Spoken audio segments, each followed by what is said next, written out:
Evening.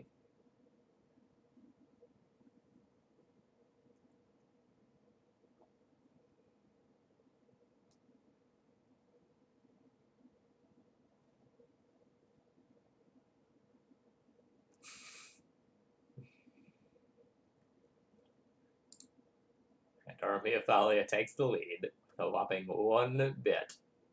Champion.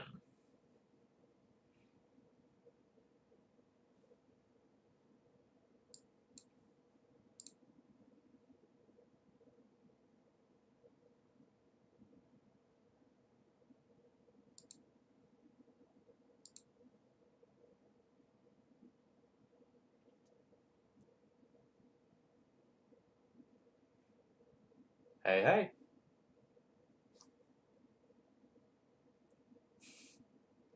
It is a constant struggle between you two for the top of that bits sharing leaderboard.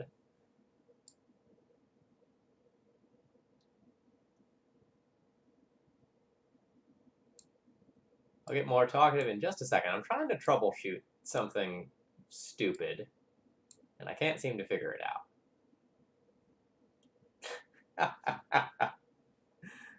I think this is going to be a good stream. I'm feeling good about this one.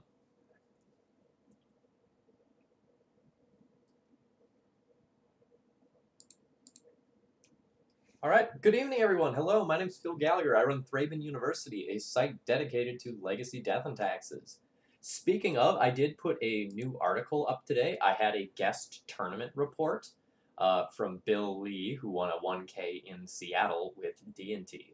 So feel free to check that out later.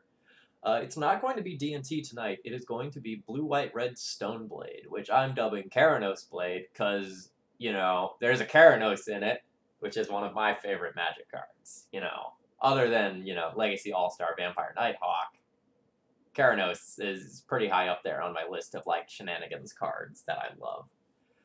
This was a donation deck list, and I want to thank Anthony P. for donating to make this stream happen. Hey, Goblin Lackey, welcome.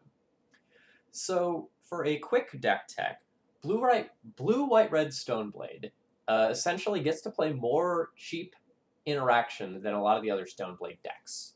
And specifically, I mean spot removal. Usually it has between 6 and 8 1-mana removal spells, so you're very, very good at taking opposing creatures off of the board. This specific shell has gone a little bit fat, so we have a whopping 3 true names, a Gideon alongside 2 Jace, and a Keranos as sort of our real win conditions, in addition to the Stoneforge package. We also have a whopping 3 Snapcaster Mages in order to take advantage of these cards. And then we have sort of the additional other things filling out the deck list, like Council's Judgment, Force, and some cantrips. Of note, this list is only playing 5 of these 1-mana cantrips instead of something closer to 8, which I don't know how I feel about. I feel like that might lead to some consistency problems, but I'm not sure. I haven't played a Blue White Red Stoneblade list in some time, so I don't know if like it's stock for these lists to play fewer cantrips than 8, but so many of the blue decks right now are going and playing more cantrips rather than fewer. I want to see how this plays out. I have not touched the main deck at all. So the main deck is exactly as the deck list was submitted. And this came from, I want to say it was a Chinese event where this top aided. And it looked cool. I adjusted the sideboard a little bit because the deck list was a little old. So it was super, super heavy on graveyard hate when I didn't necessarily feel like that was something that needed to be there anymore. So I think it originally started out with like 5 graveyard hate cards. I went down to 3. I'm playing 3 surgical extractions because they pair very, very well with Snapcaster Mage. Otherwise, we have some of the normal stuff like Meddling Mage, Verdict, Flusterstorm, Disenchant, a Wear Tear to sort of like have some variety here, potentially get a bigger blowout with Wear Tear every once in a great while. There was a Blood Moon in this deck list that I switched to an Elspeth. I think there's a lot of like fair value decks, And like going around right now, things like Grixis Control, Miracles, and we're starting to see like some 4-color and bug stuff surface with Assassin's Trophy running around. So I think I just want to have a few more Planeswalkers. So post-board, I have access to 5 Planeswalkers, 4 different names, plus Keranos. So I feel like I'm going to be like well equipped to fight the value-oriented fight. Hey, I'm glad you like the deck. So I think in order to fit in some of this big stuff, Ponders were the things that were discarded. So if I were to guess, this deck list should have like 2 to 3 more Ponders, and then like maybe not like 1 Council's Judgment, 1 E, 1 Keranos or something like that. Just there might be too much top end to this deck. I'm not sure. Yeah, one of the spell pierces being a spell snare would be a reasonable change. That in fact sounds like a pretty good idea to me. But I'm going to run it as is because I already borrowed the cards for this. And sort of on that note, if we're being like super technical, one of these should be a red elemental blast and one of these should be a pyroblast. But I may have used like $499.70 of my $500 loan account in order to get this deck list together. So I had to cut a corner somewhere to go and get that under my $500 threshold. That was the corner I cut because it's super, super marginal. I don't have like a mentor or anything with prowess like that where like the difference between Reb and Pyroblast is really going to matter all that much. So that was fine. One other thing before I get started, just to like make a note of it, Wednesday is the end of the Legacy Premier League. It will be the finals, a best-of-5 match between Bryant Cook and Jarvis Yu, with a second best-of-5 if Jarvis manages to take down Bryant Cook in the first one. I'm super, super hyped about that. I'm really looking forward to watching that, and I recommend you tune in as well. Let's battle. If at any point you have a question about the deck list, feel free to throw it in the chat or take a look at the Cardboard Live extension that is on the left-hand side of your screen. So I played a handful of leagues off-stream this weekend, and I 5-0'd with a Maverick list last night, just to like flash that real quick. This was the Maverick deck that I was playing around with. Not particularly different than what I was playing with before. I subbed in 1 Tireless Tracker over my 2nd Sylvan Library, and there maybe should be a Knight of Autumn in the 75 somewhere, but I forgot about it until after I submitted the deck. Question, which waifu is best waifu? That's difficult. We're talking anime waifus. I'm pretty fond of Rem from ReZero. But if we're talking generic waifus, then obviously Thalia. Praise be. If we're talking Nintendo waifus, then maybe, what is it, Buette or Buzette? The Boo waifu is pretty strong.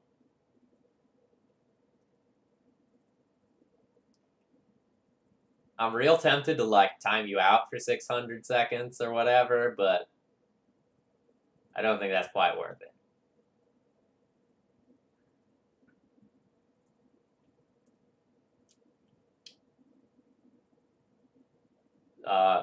Green-White Maverick felt really, really good to me.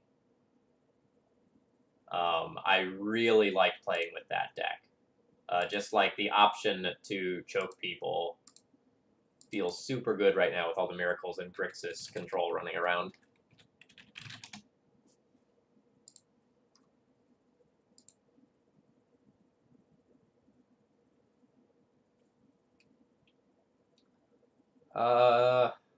Yeah, I'll keep this in the dark. If my opponent's a combo deck, I don't have Jack going on against them.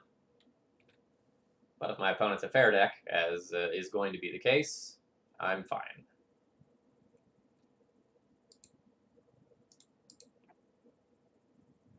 It's going to take a turn or two for me to figure out, like, which Grove deck they are. Like, they could be lands, they could be aggro loam. Regardless, I don't want any of those cards. if my opponent is lands, then a true name can go the distance.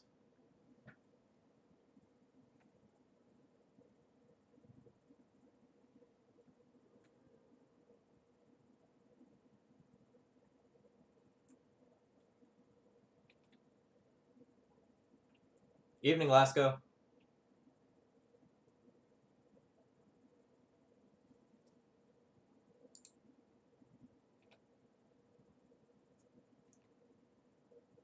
Yes, I did see that announcement. That is legitimately exciting.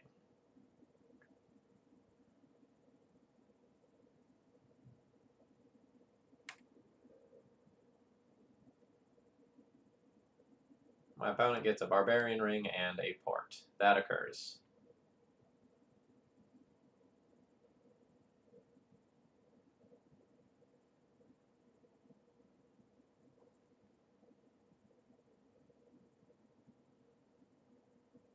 Amelia's backstory. Indeed, less excite.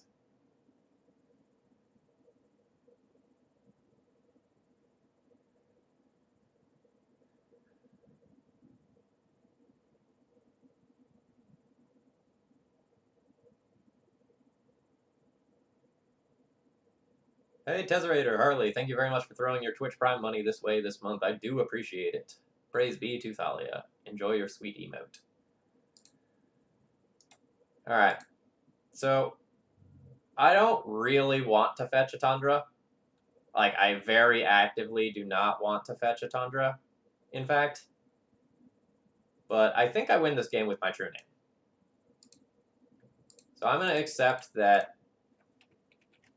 this land is going to get wastelanded and just play out my true name. If for some reason my opponent does not wasteland me, then, like, great. But I very much suspect that is happening.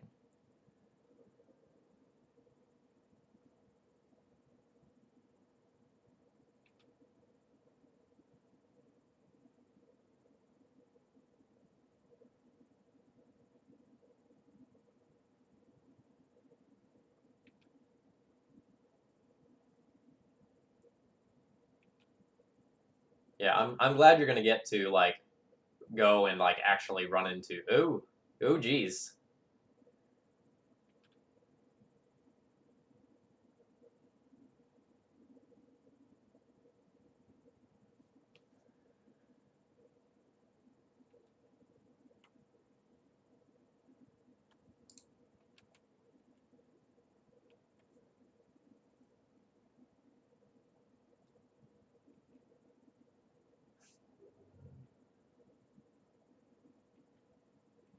Alright, how deep are you going? Right now? Wasteland me. Well...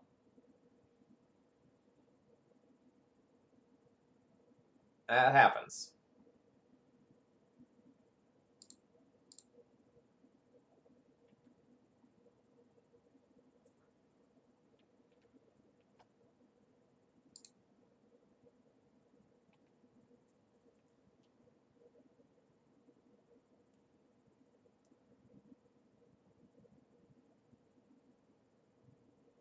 Yeah, I'm not actually sure if I can win either.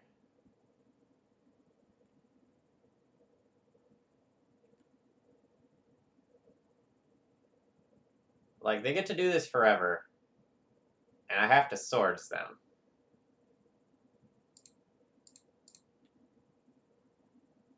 So I think I'll play an Ambush Viper.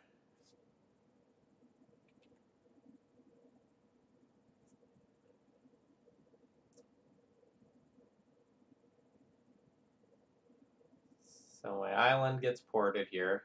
Sure. The way I win is my opponent, like, not getting aggressive.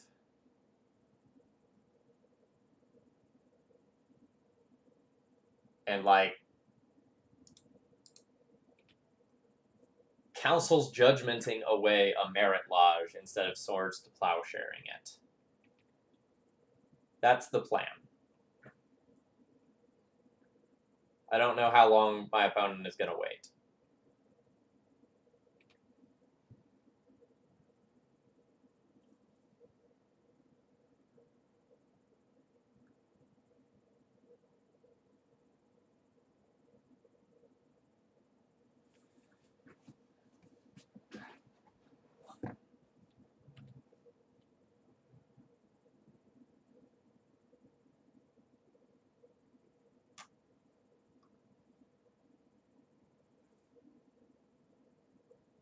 Tap my island. You bet.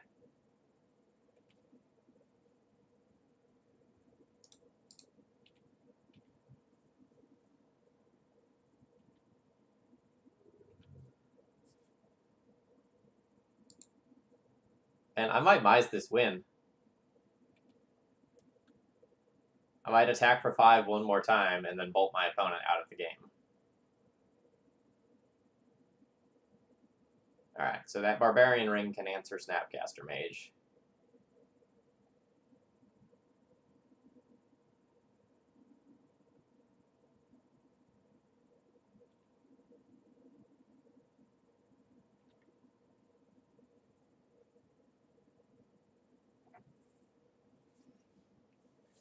Alright, how do I win? If I bolt my opponent here, they go to 4. This turn, my opponent can both port me and produce a Merit Lodge.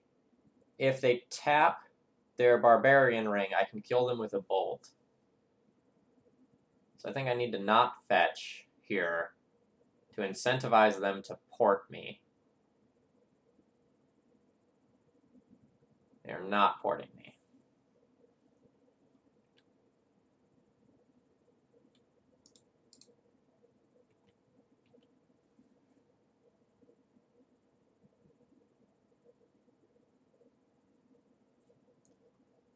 Tap my white. I'll float a white.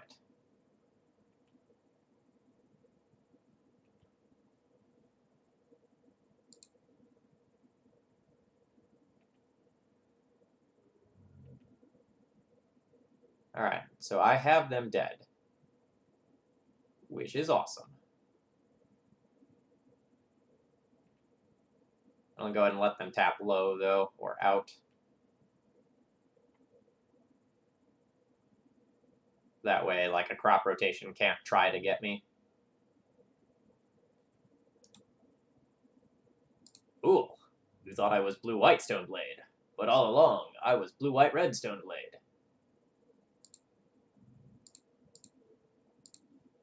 Thank God my opponent played too patiently. They indeed got. Alright, so we're playing against lands. Let's figure out what I want. I want Surgical's Meddling Mage. What does this do? Not that here.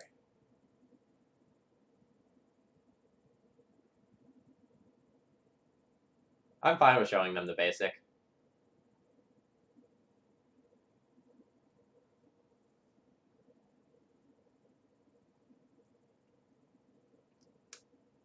So I think these are the cards I want. There's some value to, like, Wear Tear and Disenchant. I'm not 100% sure that I want those. Destroying Exploration is great. Unsure.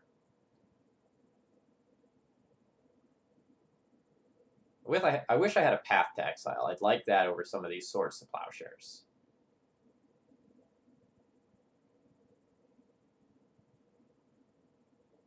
EE is nice for the opposing Chrome Moxen, and that also answers Exploration. Jazzy, let me answer that in a second. Council Judgment's pretty slow. I probably want to trim some number of these. I know I randomly got that game with Lightning Bolt, but it's probably not correct for me to be playing that. I also kind of think Spell Pierce is a little bit weak, especially on the draw.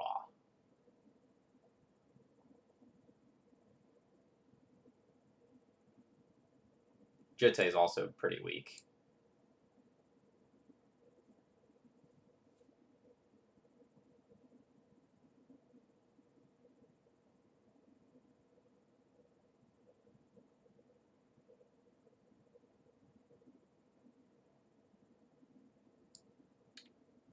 Yeah, my decision of cutting that Blood Moon. Feel a little bad right now. Alright. Maybe I'll play one more Swords to Plowshares. It still hits like Tireless Tracker, which is most certainly coming in. I'm not sure if I'm supposed to play the Disenchants. I don't know if, like, this random one of explosives is good enough.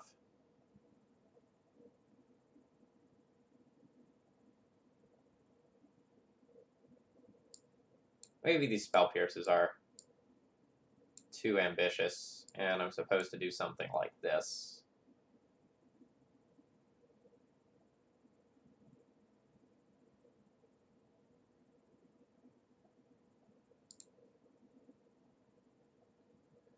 Alright, so we are now a blue-white deck that happens to have Keranos.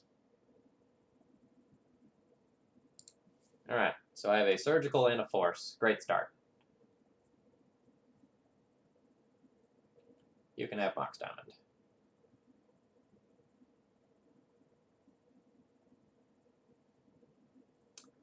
I'll even give you the exploration. That's fine.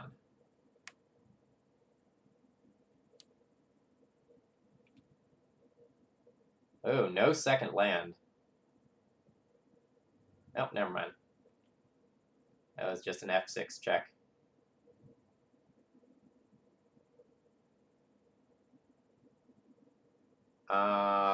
Yeah. Where's your gamble? Where's your loam?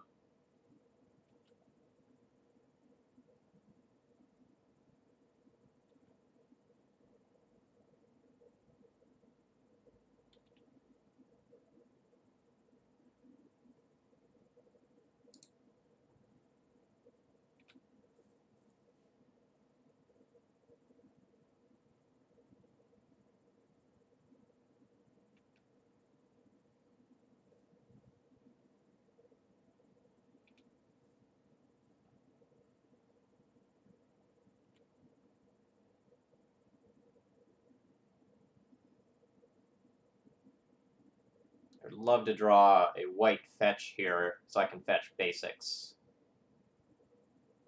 Hey! Perfect.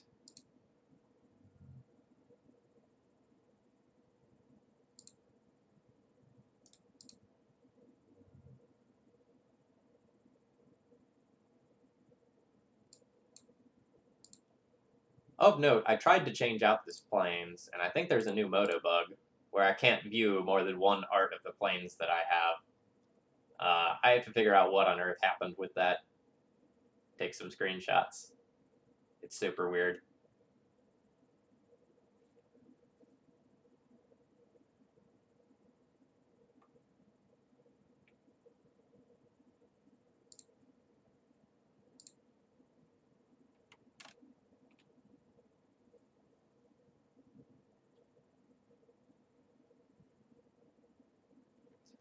Note, if my opponent doesn't have anything else to do with their Thespian stage, they should really just copy one of their basics. It's just like good practice. Light from the loam. Get back Grove and Heath.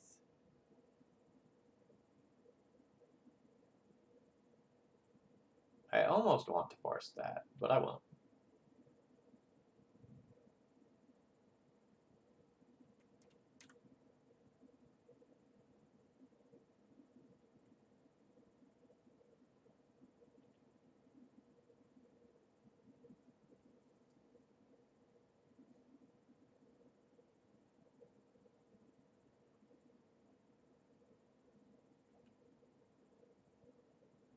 Hey, Julian.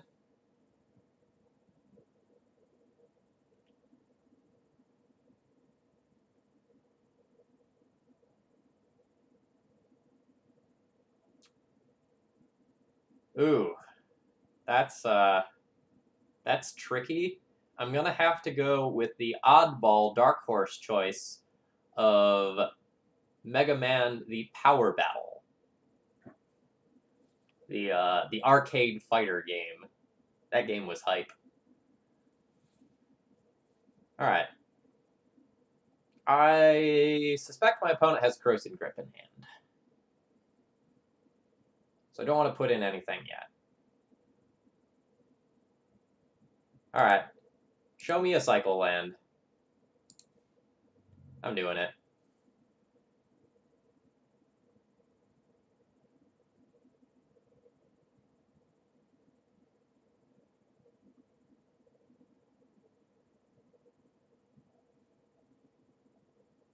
Crop rotation.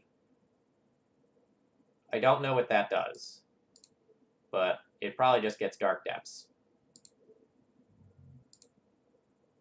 So let's just no-sir that right here.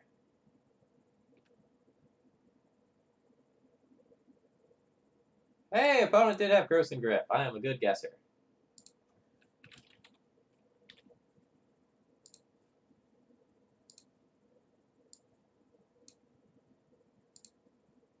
Alright, does opponent have anything spicy? A Tabernacle, 2 Trackers, 1 Maze, 1 Molten Vortex.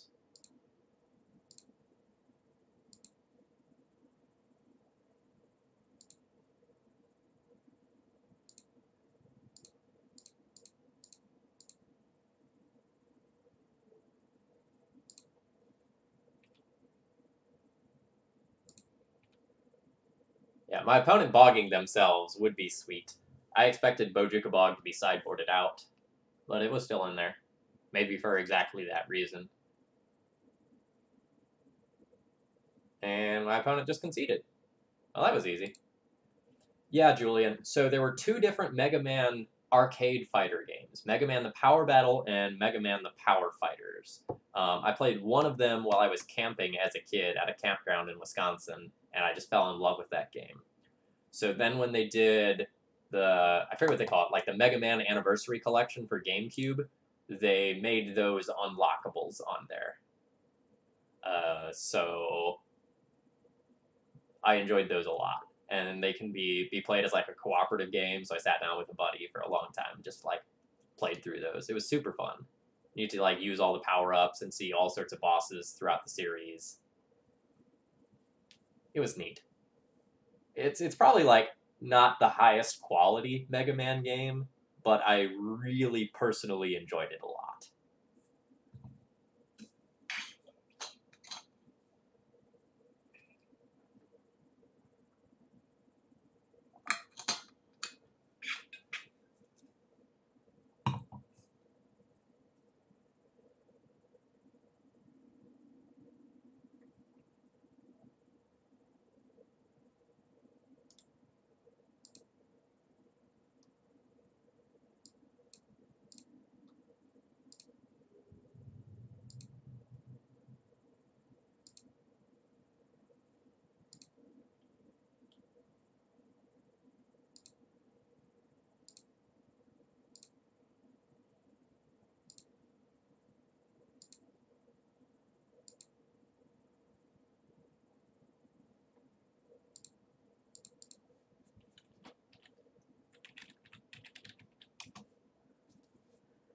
So my opponent probably is playing Sneak and Show. This hand is a little soft. I have a Brainstorm, so I can probably fix it. I'm going to keep it. But I'm super dead if I whiff on a fetch land. Clearly Michelangelo. He's a party dude. He's ridiculous. Not the Ninja Turtle I relate to the most. But a cool guy.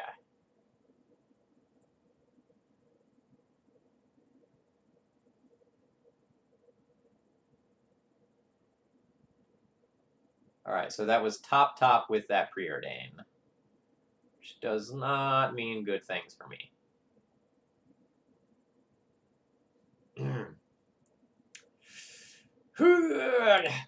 Arkin has come to attack. Hold him off with Thalia emotes. That'll work, probably. Alright, I am super dead.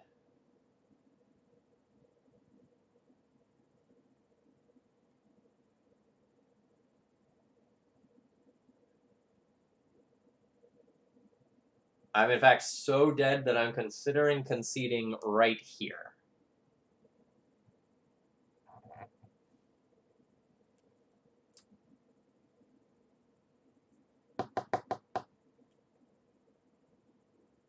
My opponent show and tells I can put in a Keranos.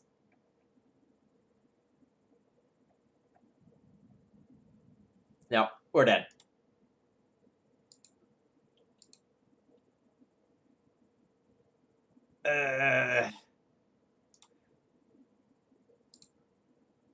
Yeah, I'm gonna concede. So, like, I can play Mountain and then do nothing, like, literal nothing for 2 turns. It's fine. I don't regret the keep. We had a brainstorm to fix that. We did not fix it. It's fine. No regrets.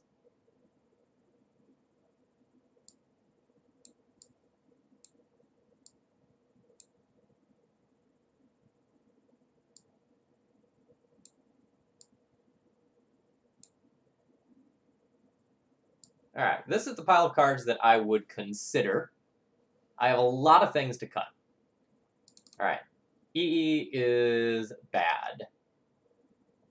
The Stoneforge Mystic package is pretty weak. Source to Plowshares is pretty bad. Army of Thalia. So his MTG Goldfish stuff looks like this. I'm about 95% sure we're going to be playing against Sneak and Show.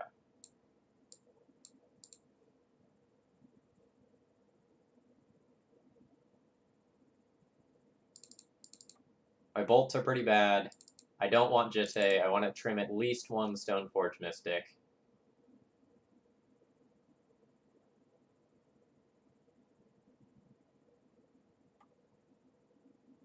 I'm fine with going a little lighter on top-end win conditions since I'm bringing in a handful of meddling mages.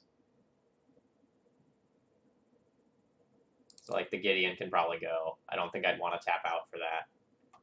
Similarly, I probably don't want to tap out for Keranos, as much as I love Keranos. And then some of this sideboard stuff might be too ambitious. Like, I don't know if I want to go, like, 3 surgical extractions deep. I really want to counter a show and tell and then extract show and tells because I think my chances of winning just like skyrocket if I do that. But maybe 3 is too many. I'm also not sure about this Supreme Verdict. Like it's one of my few possible answers to Emrakul in addition to like Council's Judgment if my opponent just like slams a show and tell and just flops it out there and sees what happens. So I probably should play it. But it's a little medium.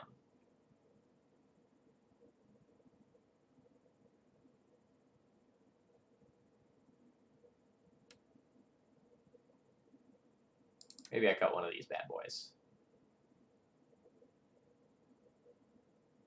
I'd much rather win the game with my 2 mana threats than my 3 or 4 mana threats, but it's not like I'm going to cut Jace.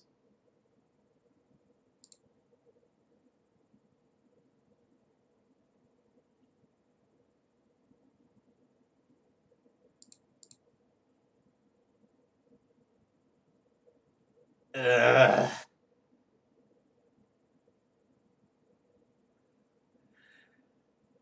Well,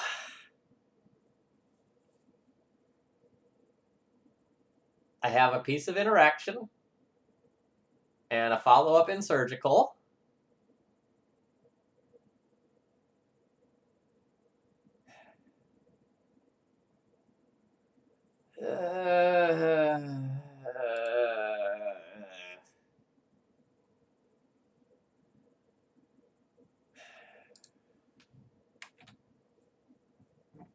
I have so many draws that make this hand fine. Like a cantrip, a 2-drop threat of any nature makes this respectable. So I think I keep this even though this is objectively not really where I want to be. Yes, our current game plan is force a show and tell. My opponent doesn't fight over it, and I surgical it.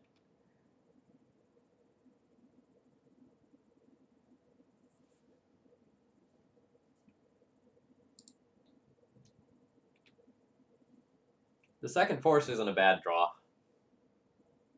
That means next turn, I can just, like, tap out for True Name if I need to. Which I will do if I don't draw anything relevant.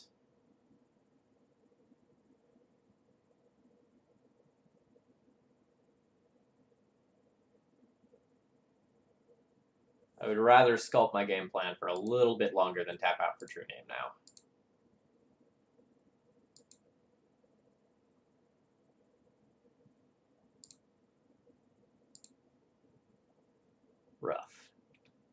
No, I don't think I want a surgical extraction ponder.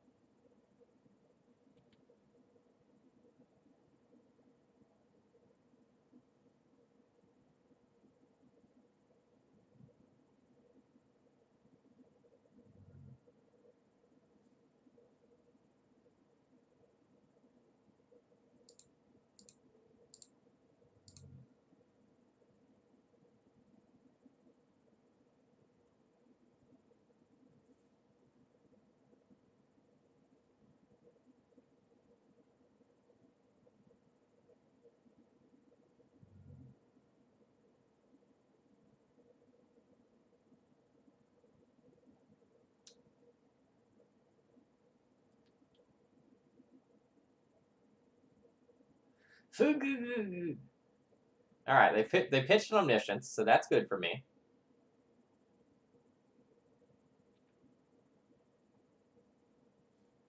I'm gonna put in a land.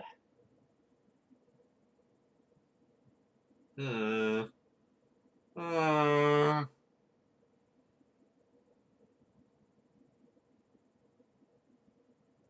This this is not the end of the world.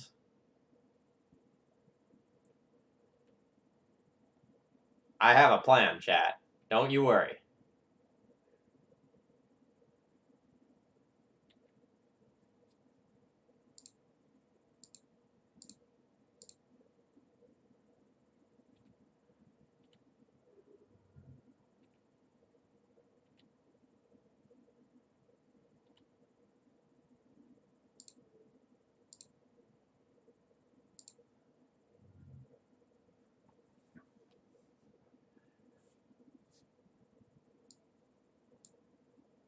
All right. A lot of fluster storms.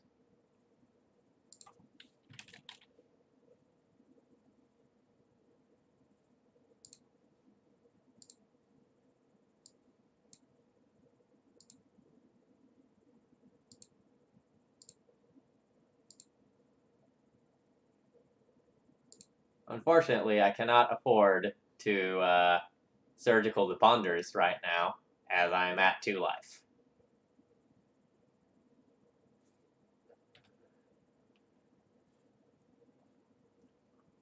So I don't actually think my force of will is live. Because if I force, I can't. Like, I'm gonna need to fetch in order to play my cards. So I don't think I can just, like, force this cantrip. I think I just have to, like, hope that my opponent does not find this Grizzlebrand.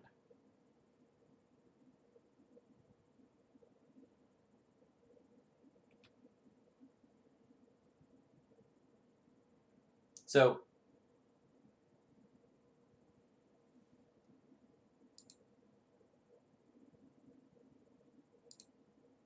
David Copperfield, that is the second time I've had to do something about what you are saying.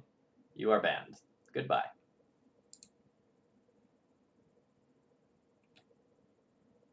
Well, hello back from America.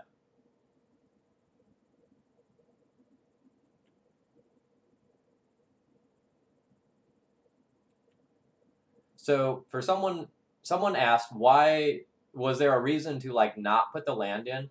The reason I put the land in was that if my opponent just put in Emrakul naturally, I would get a chance to cantrip into a Supreme Verdict if I drew another land.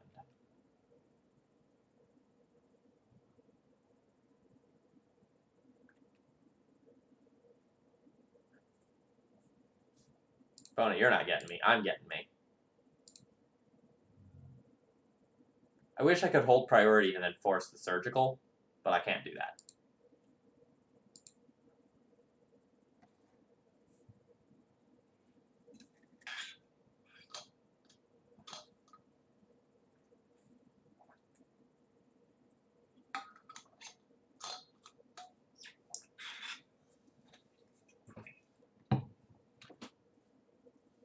So one of my favorite games to play is do the most elaborate set of things I can in order to concede. If I collect a number of judges while doing it, and they start leaning in to go, like, is this all legal? Then I'm doing it right. So, like, a sequence of, like, port my port, hold priority, port the same port, hold priority, wasteland the original port, activate ether vial, hold priority, activate ether vial. And just, like, nonsensically put, like, 5 things on the stack that all don't matter. I enjoy doing that a lot.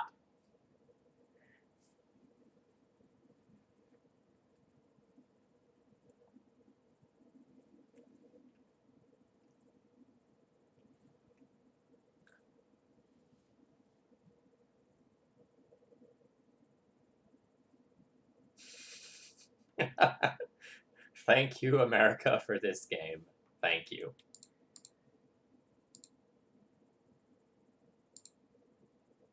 Where's my deck? No, I didn't really have a chance to look over the challenge results. Phil, you should play Thrun, because you're such a troll.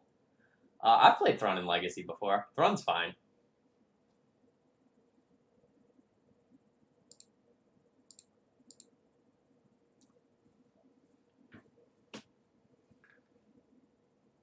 Tetris is pretty sweet. I've played more Tetris than I care to admit. I had a girlfriend in college who got, like, super into it, so then I got super into it as well. And it's surprising how much time you can blow playing Tetris. Galaga. Snap more Galaga. I have played the shit out of Galaga.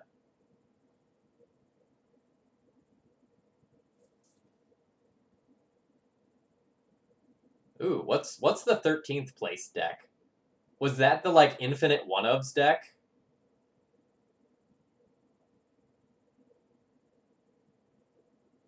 Oh my god, the Tainted Pack deck is sweet. I would play that 100%. That deck was hilarious.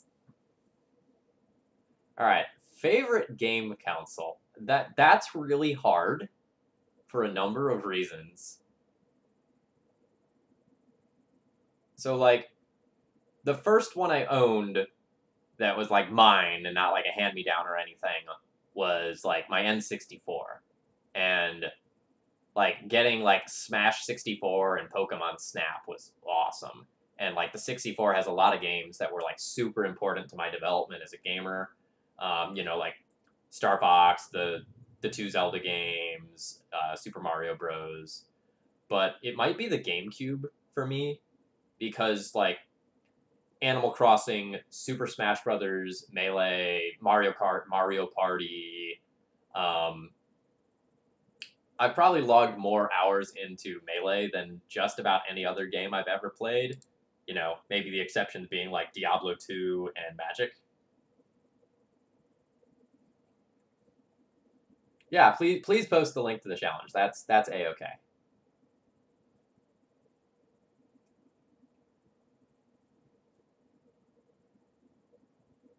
Yes, I love Eternal Darkness. That game is sweet, although, like, it clearly has some issues, right? Like, the control system is kind of crummy, but, like, as far as, like, the horror mechanics go, they nailed some stuff here.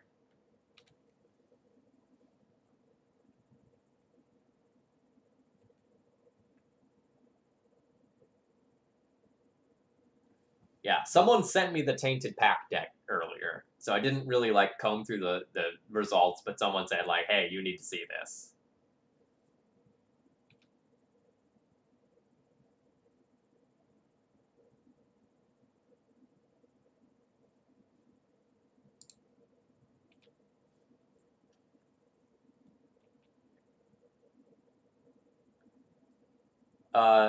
So I played all the, like, NES and SNES stuff, but I played them on emulators growing up, so I didn't actually own any of those systems. Like, I played the games, but I didn't own them, so I don't really count that.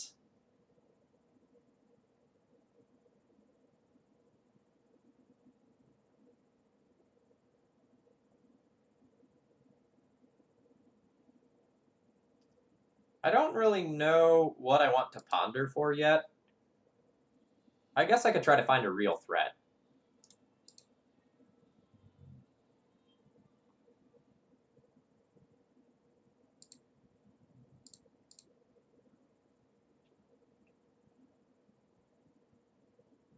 I don't think I want that stuff.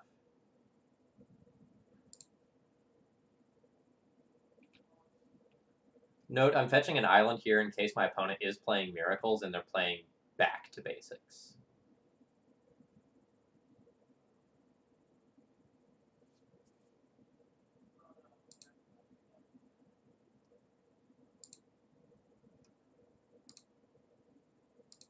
Man, we getting all the trolls today.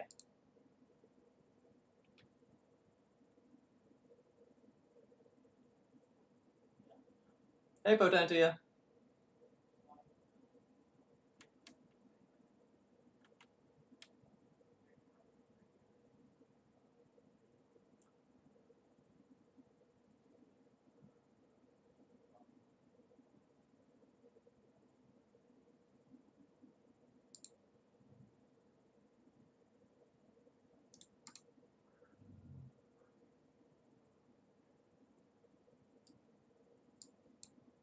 The accumulated knowledge alongside predict seems like a bit much to me.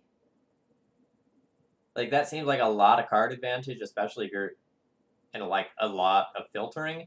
Especially if you're playing, like, all of the normal stuff. But I'm not a Miracles pilot, so take all that with a grain of salt.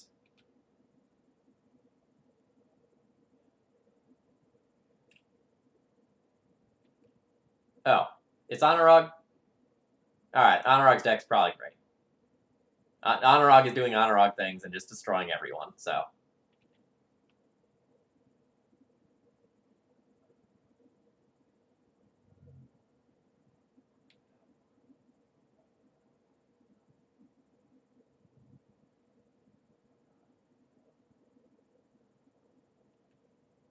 My opponent can terminus me here. I literally do not care.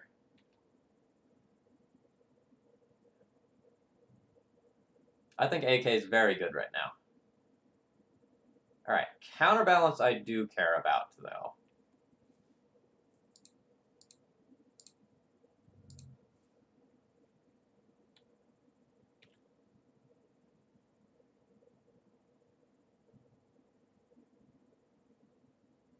Why is it good? Because drawing cards is great.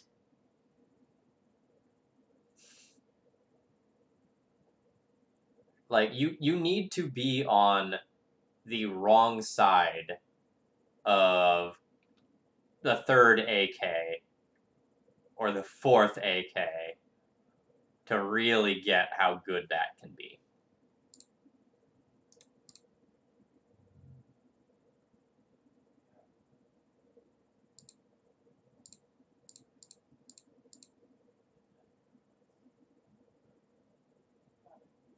Oh, wow, that just worked.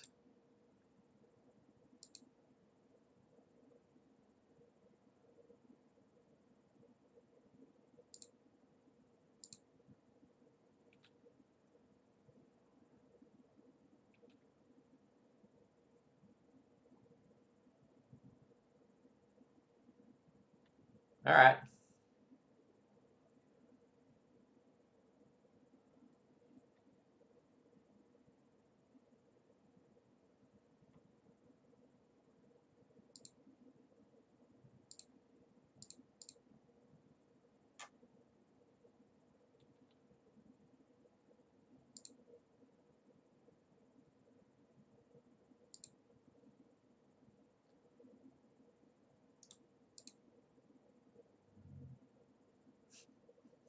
Jeskai Leovold when. All right. I'm going to slam this here. My opponent's kind of low on cards. I don't really think they have actual factual counterspell. So I'm fine exposing this. AK Storm is 1.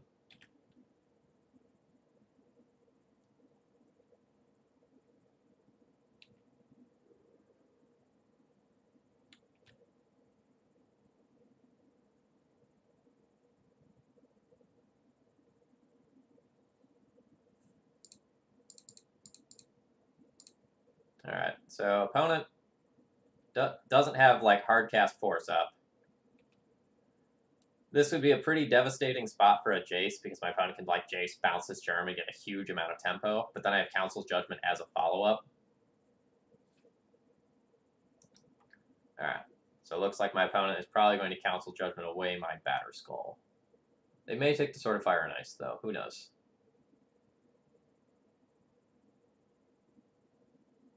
Vote for Batterskull. I'll vote for Germ to be a gentleman and vote for something else.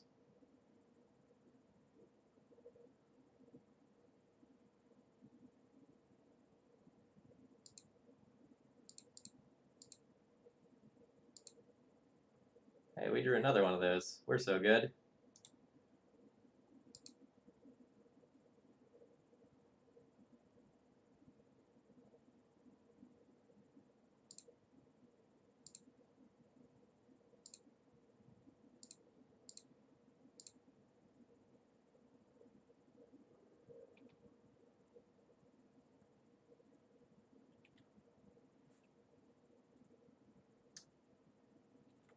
Snappy the best card in Legacy right now.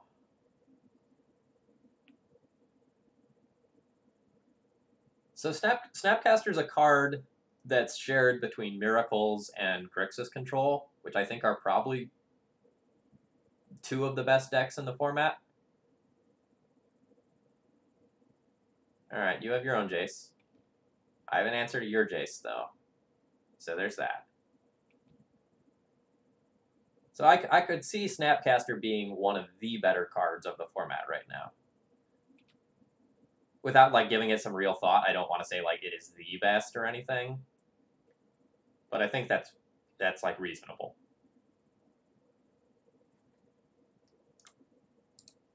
Alright, let's see if we can find something good under that Lightning Bolt. Nope, we just found that Lightning Bolt.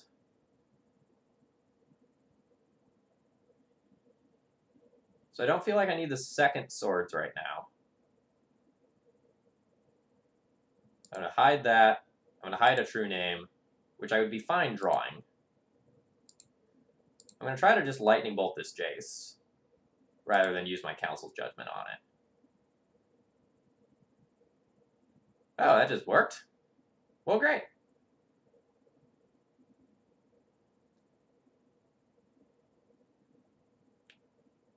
If my opponent has a Terminus, it's on top of their library right now. So I don't want to play my True Name into that.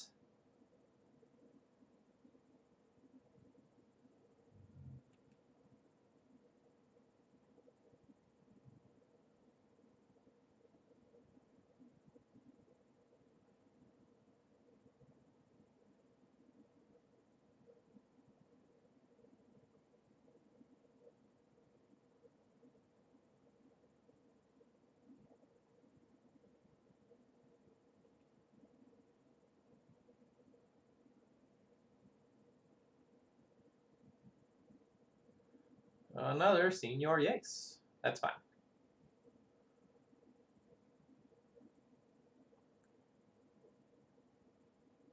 Target themselves. Okay.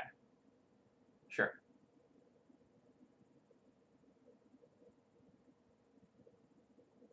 I think I'm fine drawing another True Name.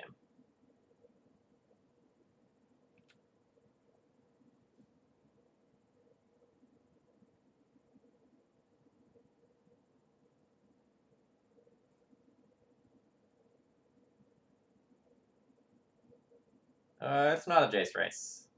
I feel like I have the Jace race elements covered.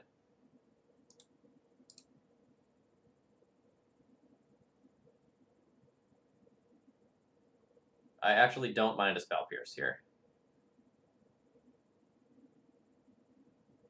So I'll put back the Swords. And I don't really need another land.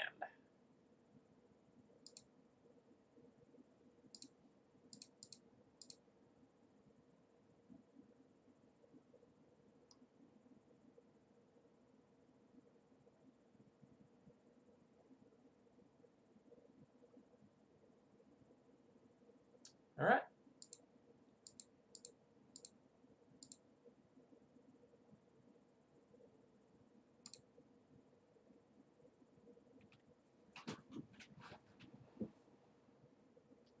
It's a close game, right? Me and my opponent, we both have 3 cards. That means it's even, right? Hey, Farish, welcome. You walked in on me doing some dirty things. I hope you don't mind.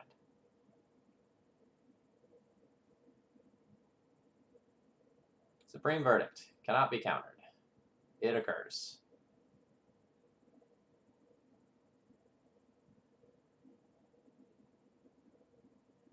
I should have fetched away that land.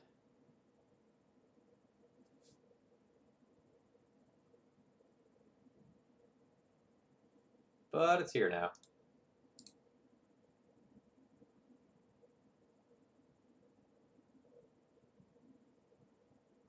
Alright, I want to put back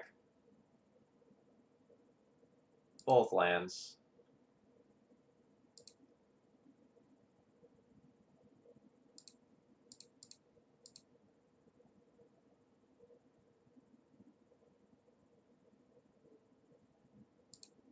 Yep, I picked my opponent. It was a hard choice, but it was fine. Cannot think of any reason why I need to equip this right now, so I just won't. That way my counterspell can't be blown out by something like a Spell Pierce on the other side of the table.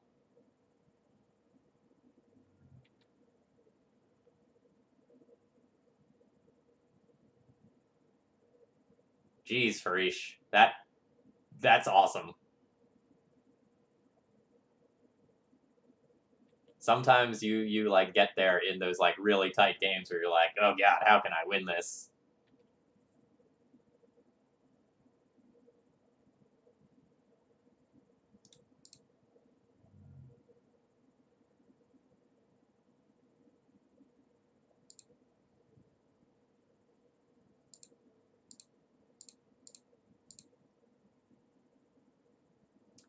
I think it's fine trying to like protect a true name at this point.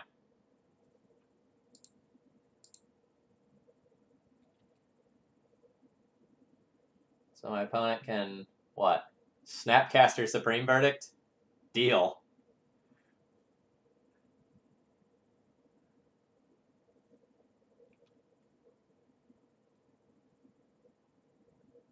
What makes you say there's too many basics? Explain. They're great. They protect me from Wasteland. Ooh, man. So now I get to Brainstorm, and it's a sweet Brainstorm, and I get to put back cards that probably aren't good and shuffle. So this Pierce is probably medium. So I'll put back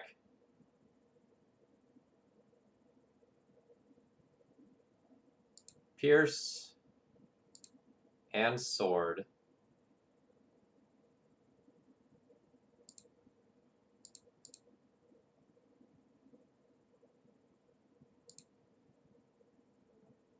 Play a true name, I'll name them. And I still want to shuffle. So I'll expose 2 cards to a Terminus here. But that's okay. I'm okay with hemorrhaging cards. So, like, my opponent's down to 2 cards after they've drawn. I have a force for whatever relevant card they play.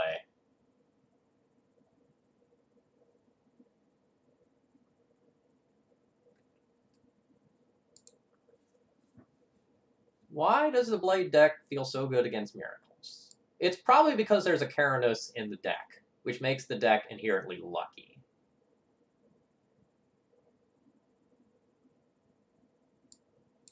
I'm pretty sure the CBR stands for Chicken Bacon Ranch. That's gotta be it.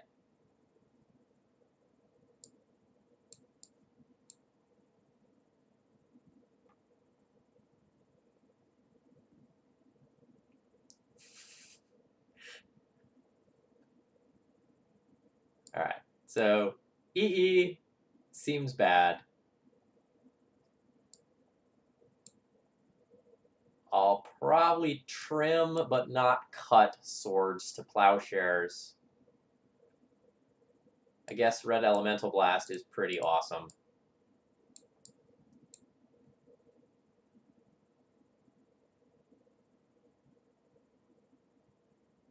I could bring in a Disenchant or a Wear Tear for something like an opposing counterbalance. I'm not sure if I'm supposed to do that.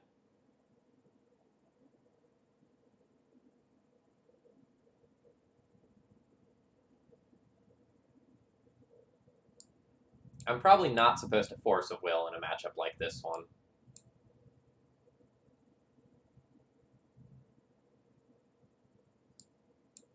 So it's my plan to win with essentially these 5 cards, and all these creatures like maybe will win sometimes, but like these are the cards that win me the game. So maybe I'm supposed to try to protect those with Force very aggressively.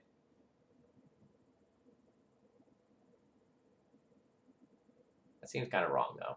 Spell Pierce also becomes a liability as the game goes long.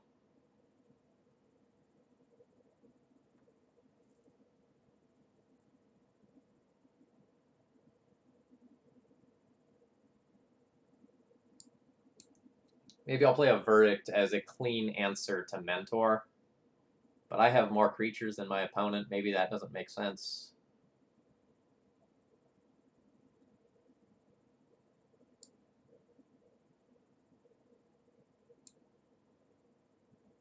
Yeah, I'll play the Verdict as an answer to a Mentor that kind of gets out of control.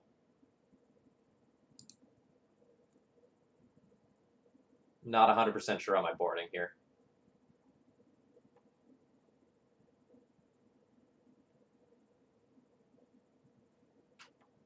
There's no Teferi. We've got Keranos.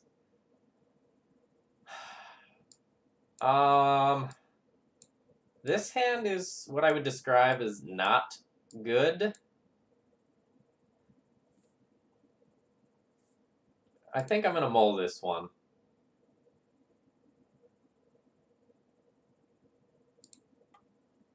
I need lands. Luckily, if I miss out on lands for a little while, it's maybe not the end of the world.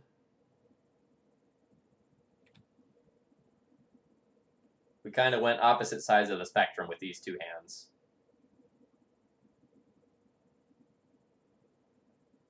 Yeah, I do not expect to win with this hand. In the world where I just, like, rip lands forever, this hand is great. But in every other world, this hand is stains. Just bolt him on turn 1. Establish dominance. Come on, land. Land, land, land, land, land. Not land.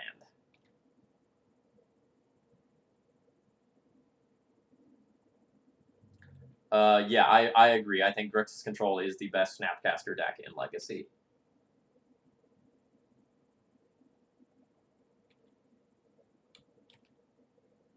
Like, the fact that you get to Snapcaster more is what's good, right? So you Snapcaster, you like, get a K command. Oh man, does my opponent not have more lands? Oh! Oh!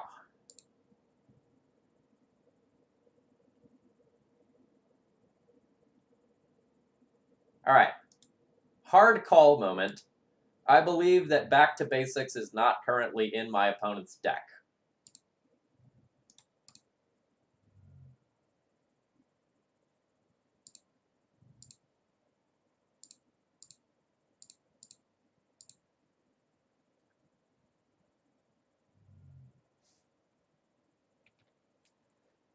Sorry, to finish my Snapcaster thought before. Like, when you're playing Grixis Control and you, like, Snapcaster Mage, you Culligan's Command something, and then later your Snapcaster dies and you just get it back with Culligan's Command again, and you just, like, get to keep reusing your Snapcasters, that just feels so good.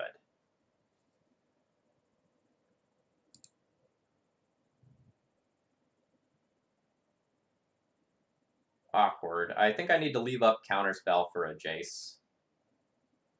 I'm probably not going to use my mana in this turn cycle, though. My opponent probably won't do anything. And if that's the case, I will just bolt them end of turn. That way I have a Snapcaster target on following turns.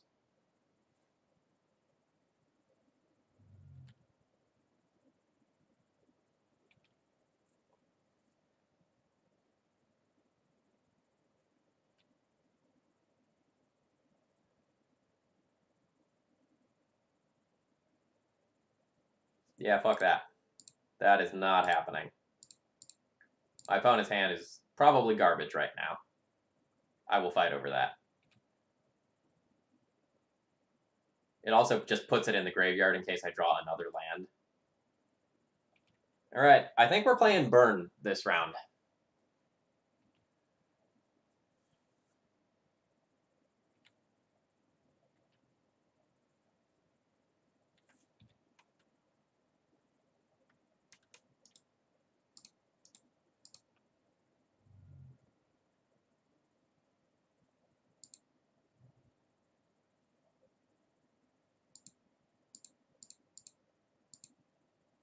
Bolt, snap, bolt.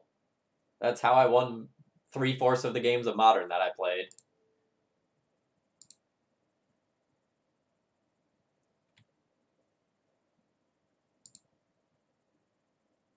Blue, white, red control was secretly just a burn deck.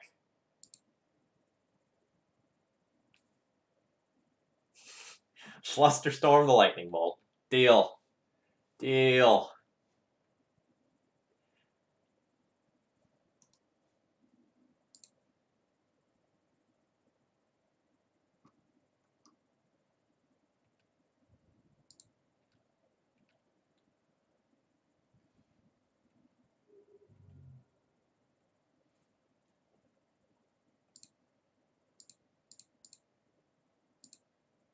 Let's turn the Snapcaster into a real threat, shall we?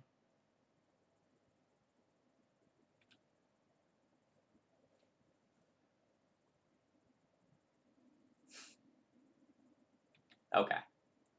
Deal. Now the Stoneforge Mystic can be safe to do something more threatening.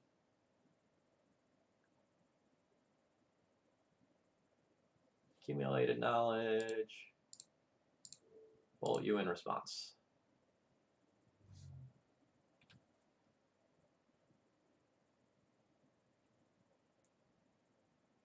Wow, my opponent still did not hit lands.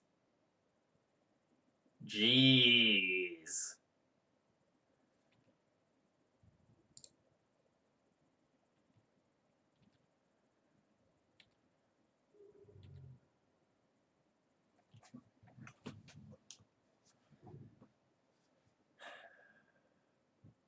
So I really want to make a land drop. I want to brainstorm and then fetch something away, and probably right now just like bolt, snap, bolt, put my opponent to 5.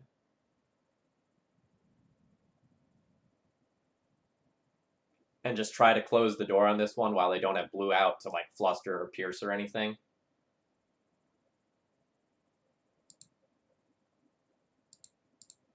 If I miss a land drop, I'll be a little sad here. I did not. These are some great cards.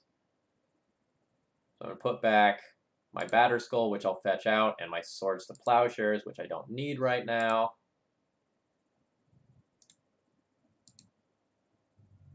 Fetch.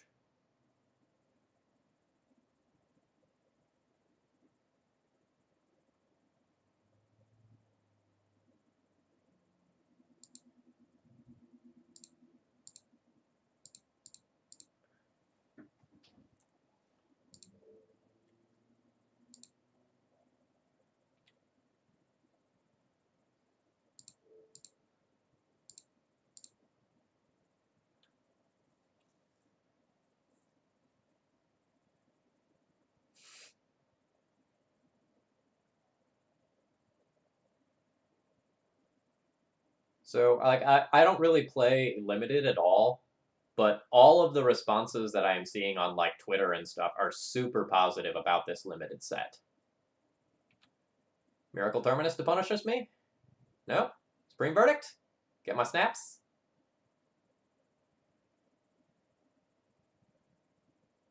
That's fine.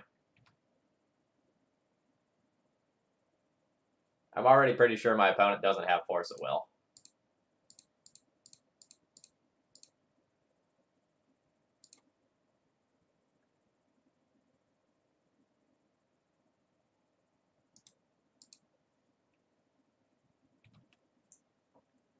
So my opponent can have Council's Judgment for the Elspeth, and then the token still gets in there for 1.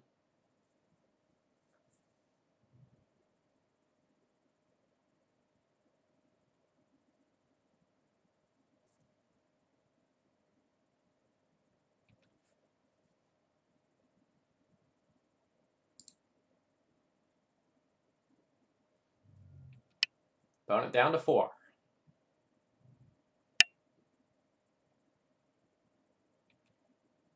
Counterbalance. That will immediately get a Council's Judgment.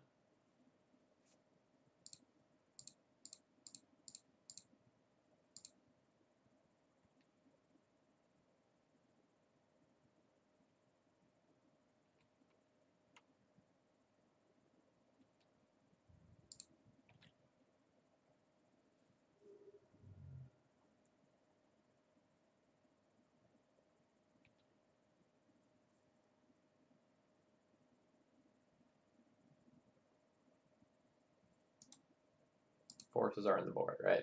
Okay. Jace resolves.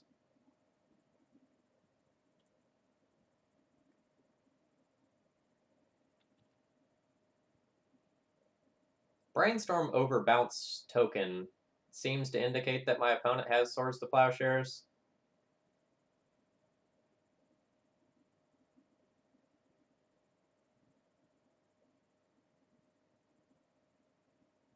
In which case this token gets at least 1 more point of damage in, which is awesome for me.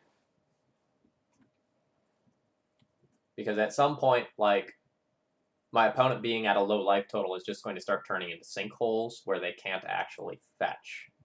And Jace, without the ability to shuffle and clear the top of the library, while still very good, is considerably weaker.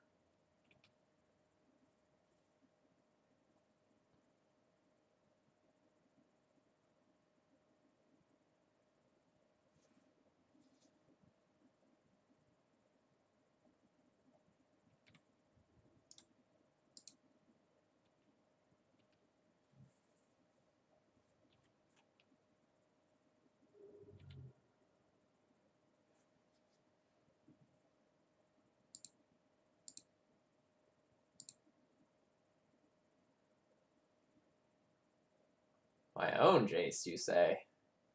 Hoo hoo hoo. All of these cards are very good.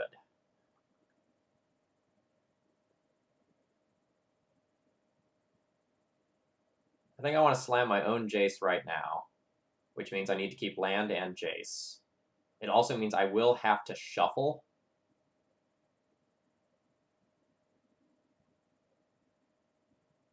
And I don't know what that means for the rest of my hand. I think I want my Counterspell. I think I want my Stoneforge. So I think that's these two going back.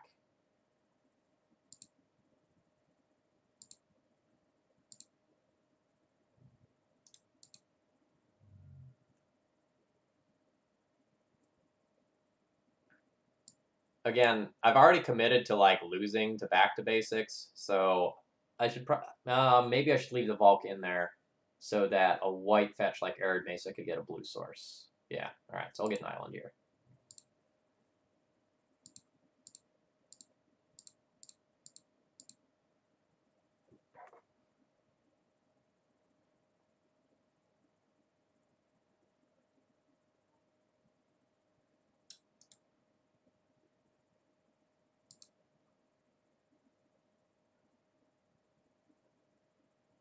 Awesome. All right. Put back planes, and I'll hide the Reb on top. That'll let me get rid of my opponent's Jace, and next turn I will be able to Reb with Counterspell backup.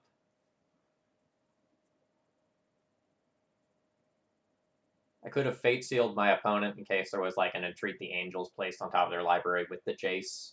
That's about one of the only ways that I see myself winning, but I find it more likely that there's a Terminus on top. Yeah. Since my opponent didn't like unsummon the soldier and didn't Swords to Plowshare it, that's just what makes sense to me.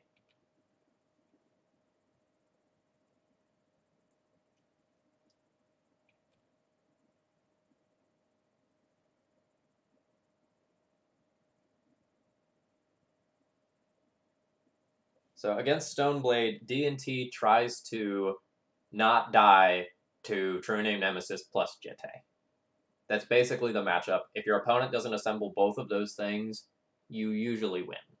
Like you'll randomly like lose some games to Jace or just like getting outvalued, but like Jitte plus True Name is the way that a Stoneblade deck beats on D&T. So you try to keep them from assembling that combo.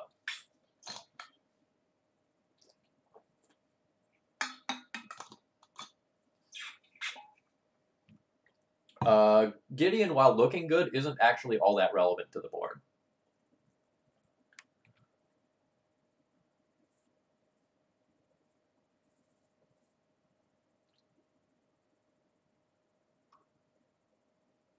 So I have Reb plus Counterspell.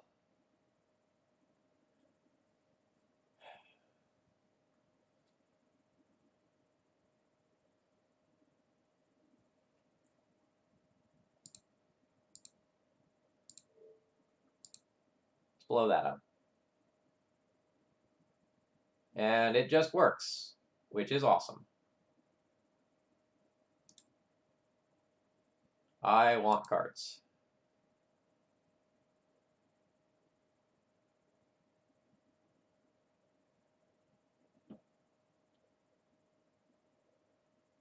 So I can play True Name with Counterspell up. Awesome.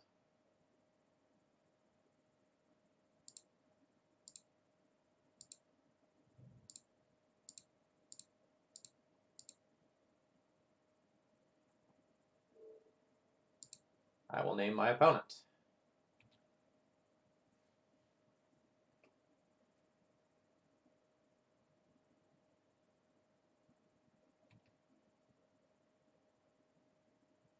Now my opponent really needs either Terminus or Supreme Verdict to answer my True Name, and also plus Gideon to kill Jace.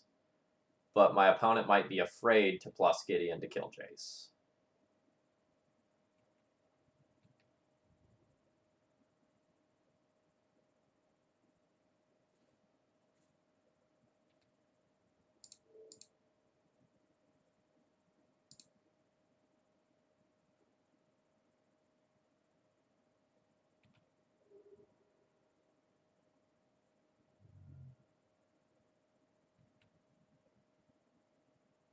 It feels like Hardcast Terminus.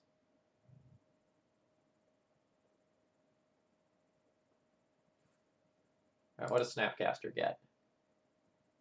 Snapcaster gets Council's Judgment.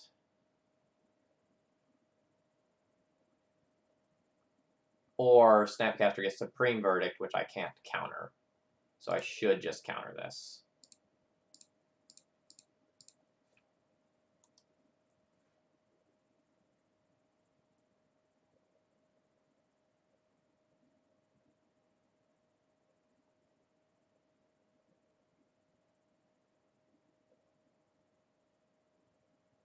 Okay, you counter that, but now what?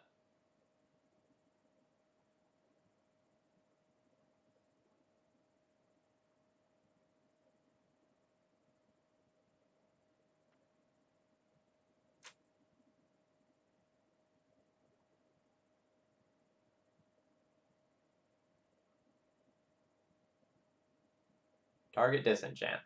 Alright. Swords to Plowshares Gideon. Okay.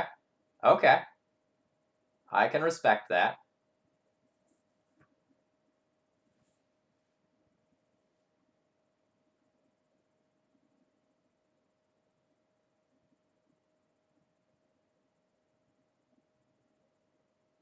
So how do I, like, fuck up and lose this game?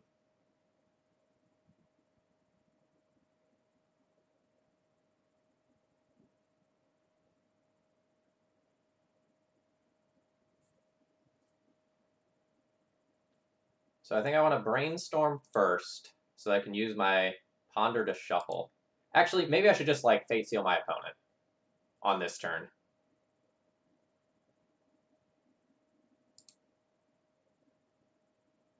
I'm going to ponder, see if I can find a counterspell.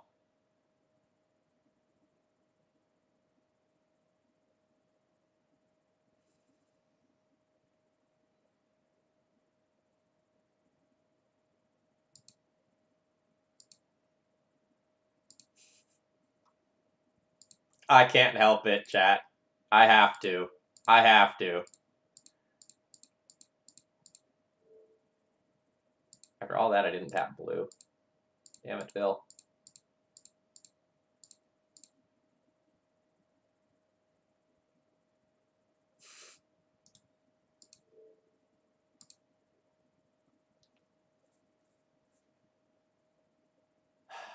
Yes, I will bottom that brainstorm.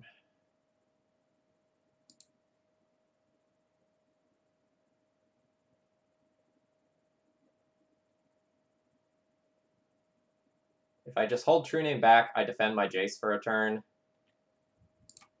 But I'm just going to bash. My opponent can take my Jace. I don't care. My opponent needs to answer True Name and Keranos with 3 cards. Good luck.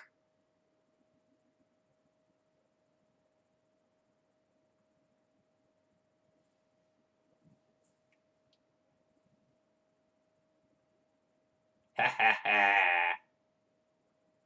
Got him.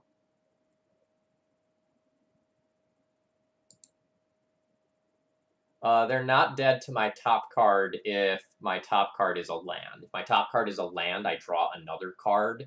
If my top card is a spell, then I bolt. So they're like 50% dead to the top card there. Not 100%.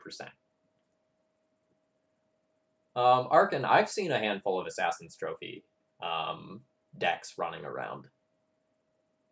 I think that card's very good.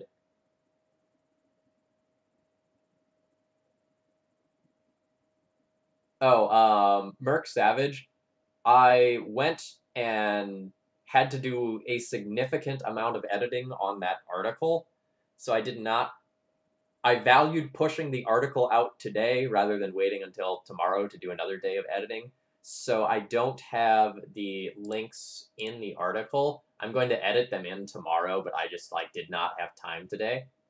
I can give them to you real quick though. I have them.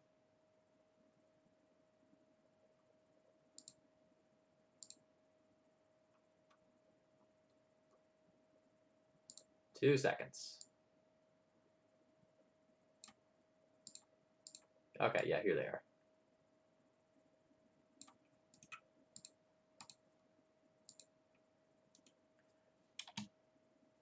So those are 3 different matchups there. And Merc Savage, when it says standard there, it means standard article format, not to be confused with the standard Magic format. WordPress working against me there. All right, chat, I'm going to take just a moment and use the restroom before our next match. I will be right back.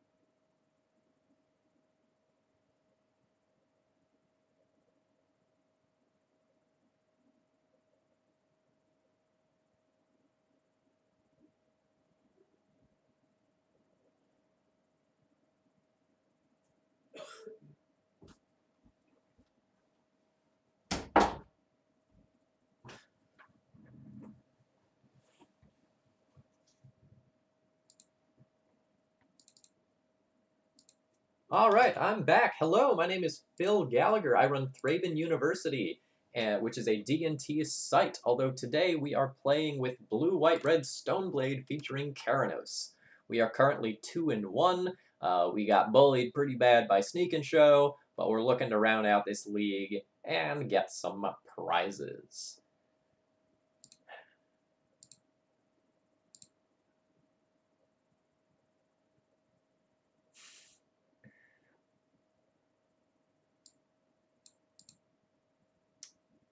In my inbox, I now have a donation that says Legacy Challenge, 13th place. Let's do this shit. I have a Tainted Pact deck to play. which is... I don't even know how that's gonna go. I'm pulling up that deck list now just so anyone who hasn't seen it can see it, because it is the spiciest meatball. I can't even get the whole deck and the sideboard on the screen at the same time. Look at this.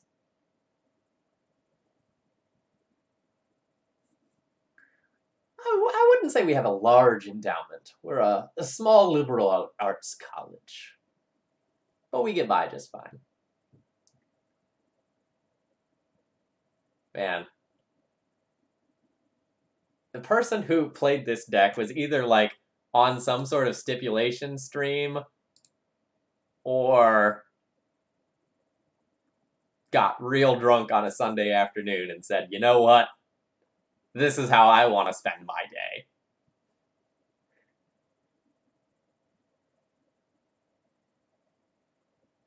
Ouch. Ouch. Our degrees mean lots of things. Certainly as much, if not more than, a degree from the prestigious Trump University. There's some sweet synergy, like, hiding in here. Like, you've got the Riptide Lab to bounce your wizards, and I think these are all wizards, right? Neat.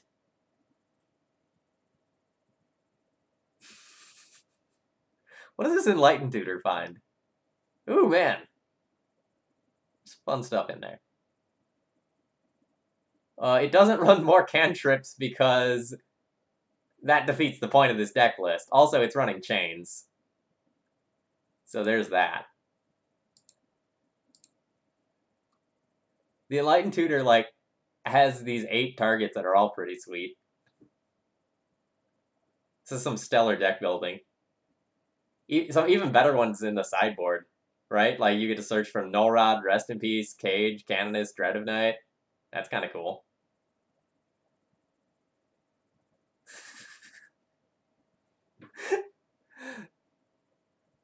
I think my favorite part about this deck list is that there are 2 Tainted packs. 58 one-ofs and 2 Tainted packs.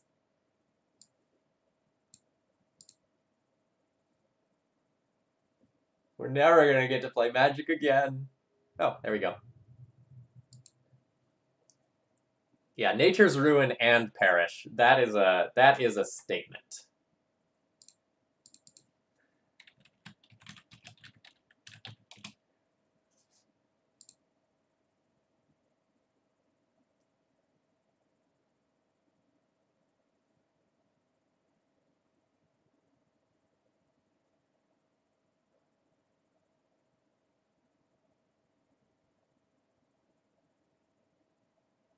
My opponent chooses not to play first, so I am probably playing against Manaless Dredge.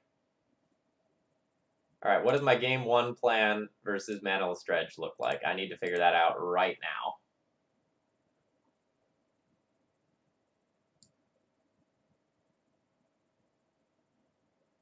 Probably lose.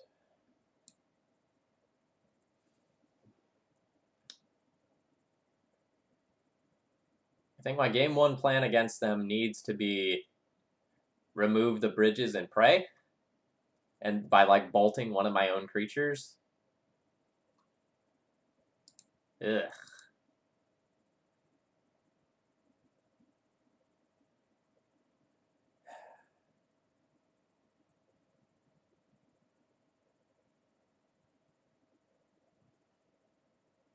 Alright, so I guess I have 2 bolts in the deck, and I have 1 of them already. So any creature means that I can remove bridges.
Ugh.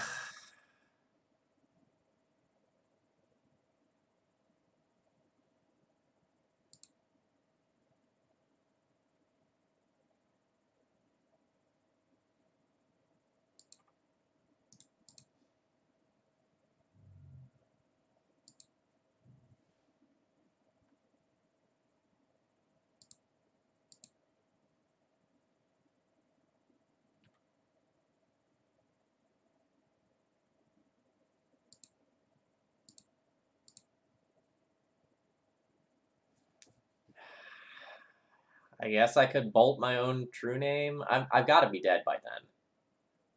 Unless my opponent just, like, whiffs super hard.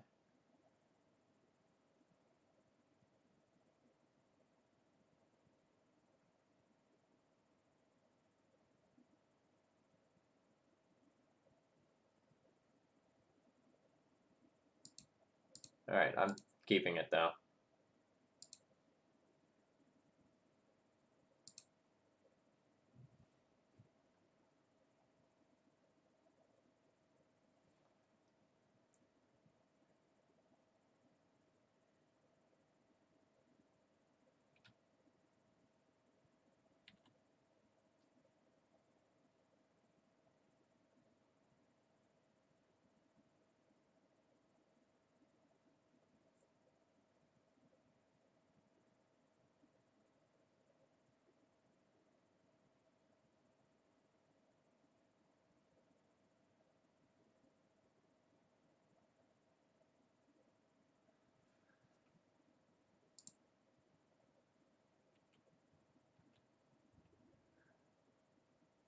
Alright, so there's a bridge in there now.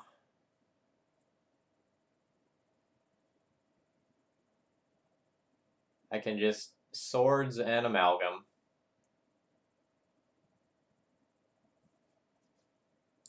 I don't know how I get out of this.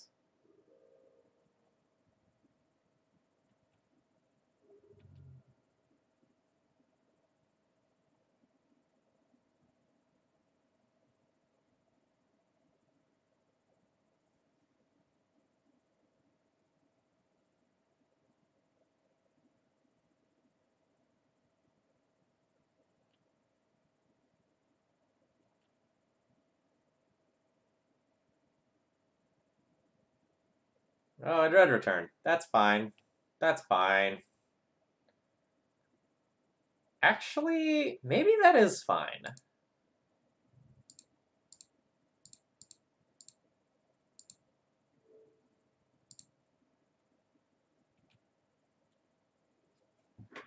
So hypothetically, there's a world where my opponent goes, like, relatively all in on zombie tokens, and I get to, like, EE, clear the board, and I draw Jitte or Batterskull.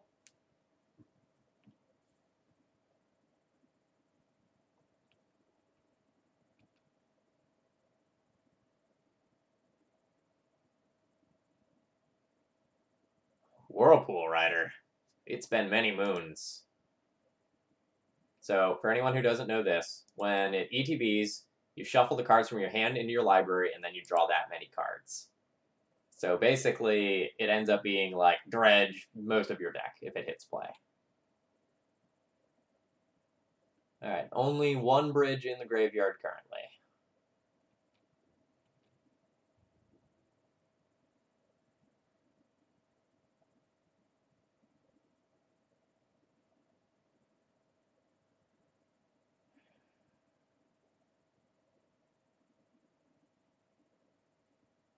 So the Icarid is dying no matter what. I can block that. Take 3.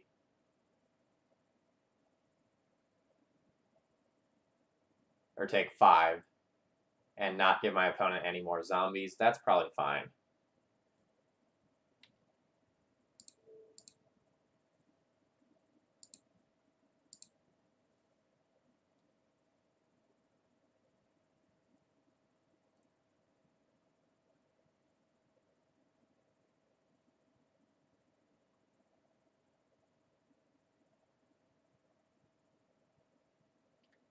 So then we'll see. Okay, second bridge. Getting scarier.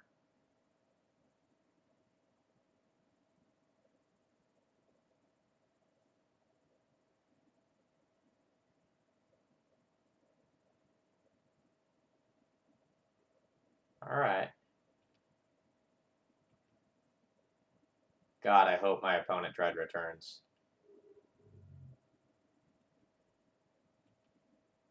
I hope they dread return and sack their 3 creatures to do it. And I just get to force dread return, pitch Keranos, play AE on 0, kill all his fucking zombies, and have a chance.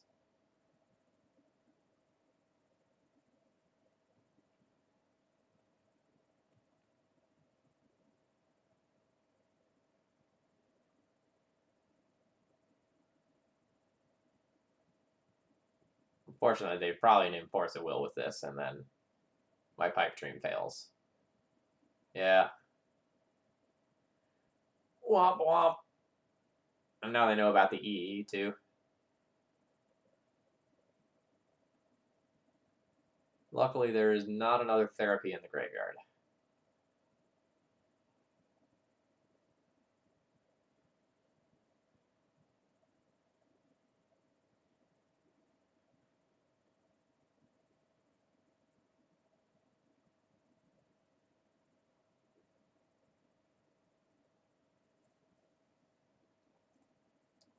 So now my opponent can sack 3 zombies, dread return, and they might even just, like, dread return Whirlpool Rider.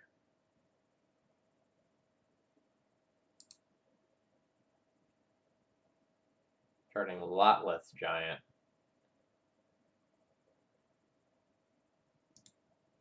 When it enters the battlefield, it deals 1 damage to target opponent for each creature card in your graveyard. How many is that? 1, 2, 3, 4, 5, 6, 7, 8, 9, 10, 11, 12, 13, 14. Yeah, alright. Well, that's cool. That card seems pretty good.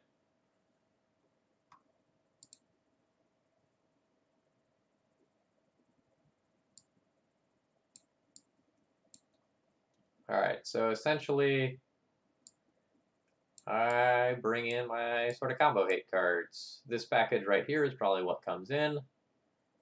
I could Flusterstorm if I really wanted to, but I don't see that doing too many meaningful things. It's like it is a hard counter, but since a lot of times my opponent casting spells is just them wanting to sacrifice things, this is only medium. I may bring it in anyway. Alright, when you say Reb deals with amalgams, you mean it puts it back into the graveyard where it will come back? I don't know if that's the plan. Keranos is probably slow. I probably need to cut at least 1 other Planeswalker. Council's Judgment basically has no targets. I probably want to trim at least 1 piece of equipment. Counterspell seems very slow.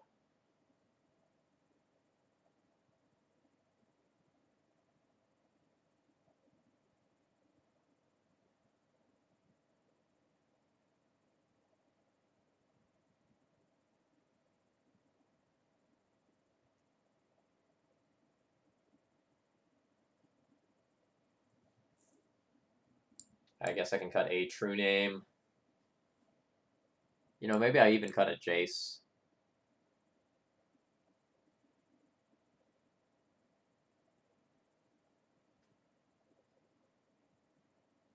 Alright, this is not what we're geared to be.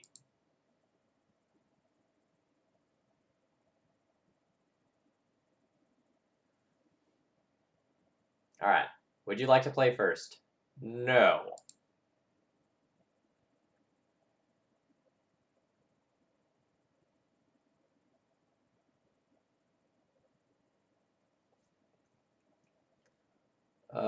I have 3 surgical extractions to try to find.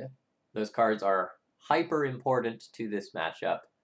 Am I willing to throw away what is an otherwise very good hand? So I get 1 draw plus a ponder to find a surgical. Is this better than just trying to like mull for 1?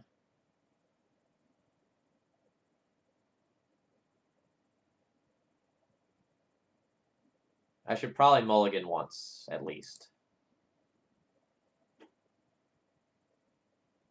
This is worse than that other hand.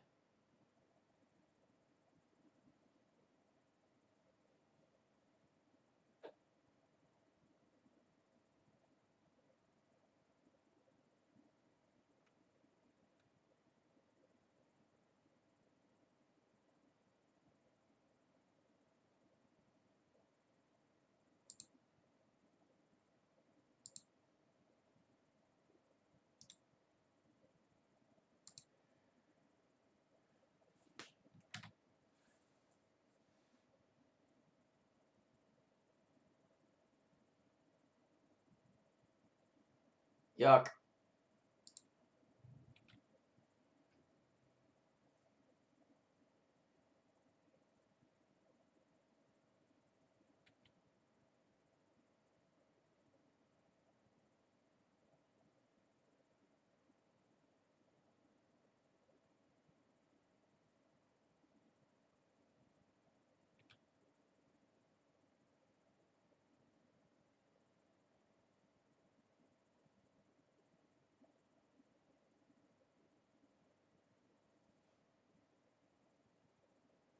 Yeah, I wasn't 100% sure about the 7. I was very borderline on it. It probably was a keep.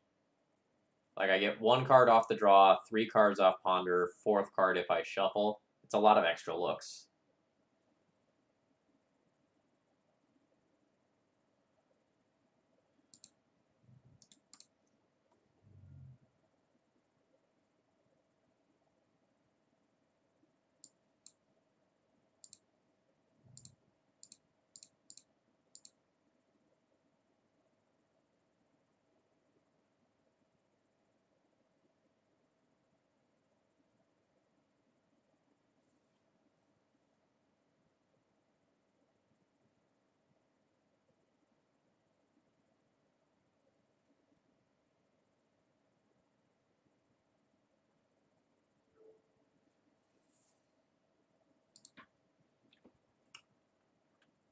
Alright. We're going to name Cabal Therapy with the first one, in hopes of stopping my opponent from doing anything in the immediate future. I can force a Dread return once pretty easily. I can counter a Dread return once pretty easily in sort of 2 different ways. But Cabal Therapy, just blind naming Force of Will, would hit here, so I really need to shut that off.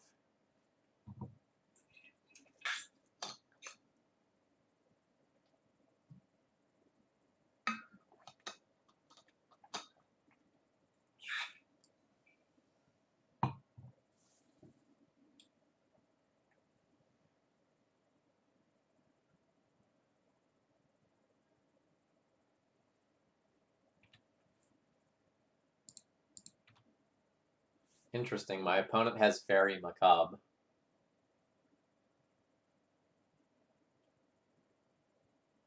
I guess the idea there is shut off my Snapcasters.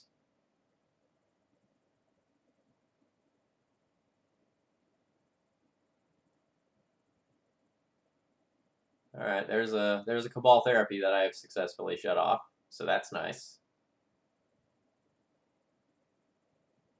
Oh, ferry their own stuff. I see. Yeah, that's cute. Alright, that's some tech.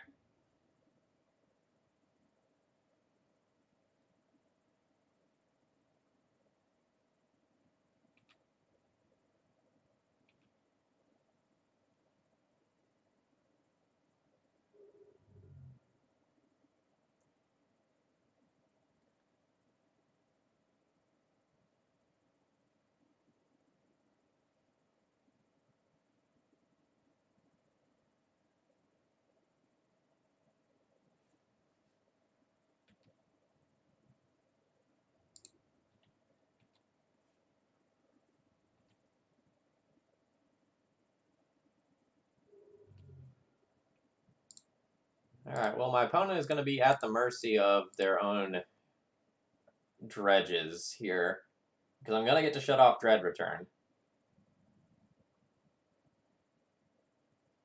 So my opponent should have no castable spells. So that's neat.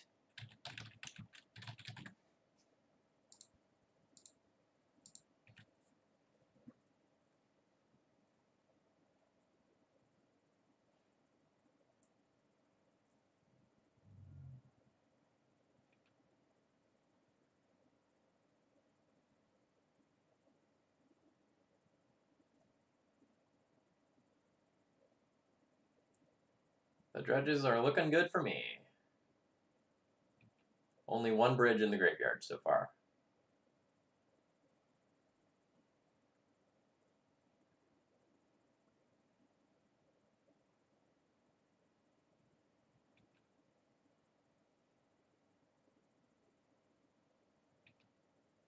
No Icarids yet. Still no Icarids, still no more bridges.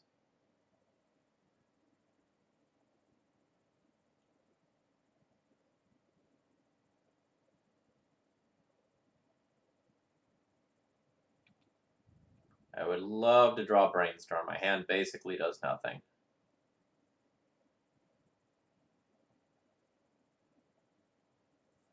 Ponder is a great start.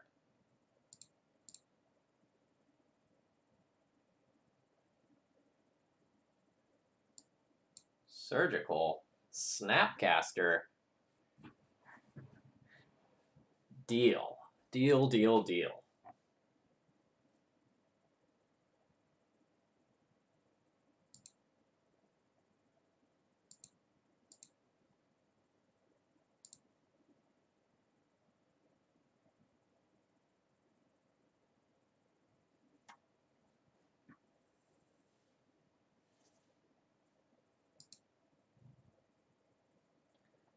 So now I can attack in, do 2 damage. My opponent will block with Nether Shadow, and then I can extract Bridge.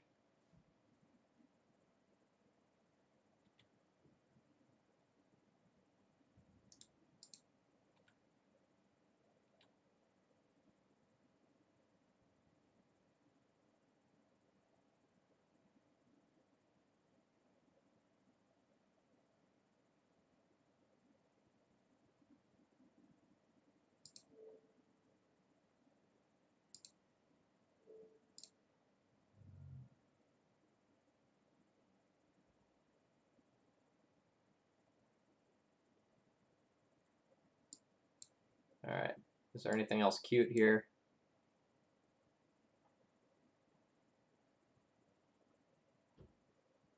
No.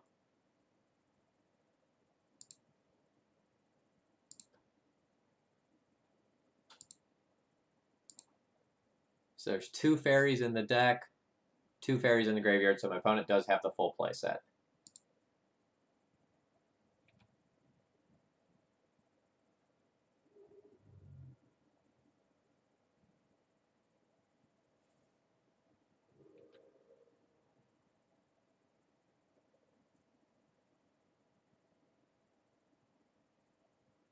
Alright, so next I can Surgical Icarid.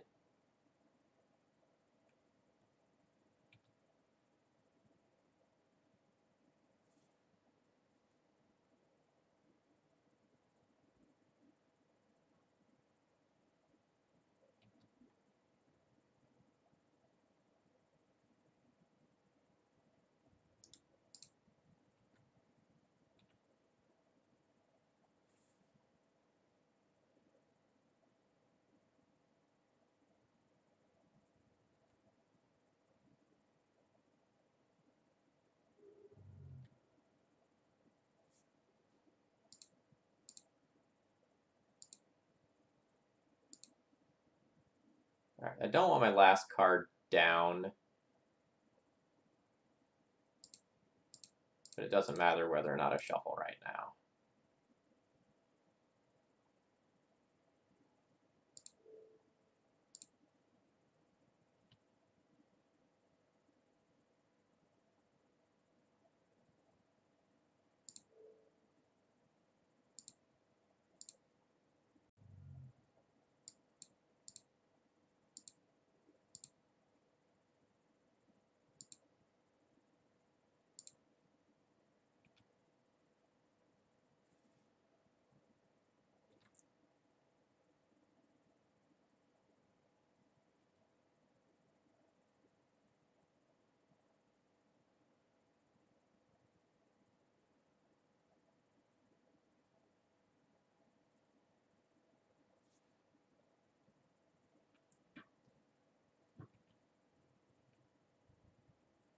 Alright, my odds of winning this have significantly gone up.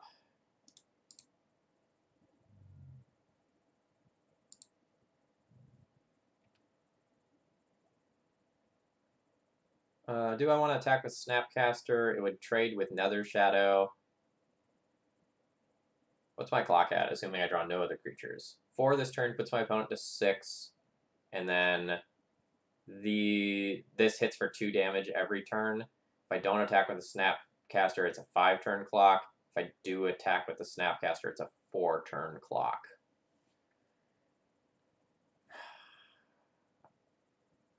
If I draw a Swords to Plowshares or a Lightning Bolt, I can kind of get like a free hit in, but that's not super guaranteed.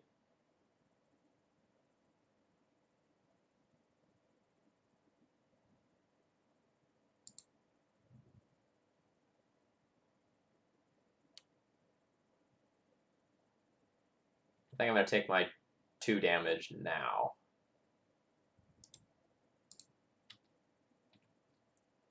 It's mostly super high upside to not do it if I draw exactly Swords to Plowshares, because that's like what would keep Nether Shadow from coming back again and again and again. And I want to make sure I push that damage before something like a Narcomoeba or a Prized Amalgam comes in and like mucks with my math.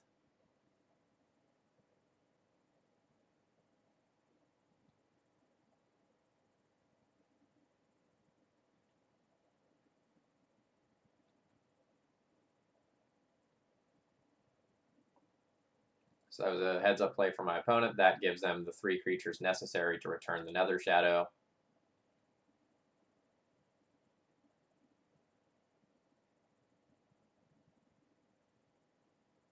So, alright, so there is a Narcomoeba coming in. Still no Amalgams, which is great.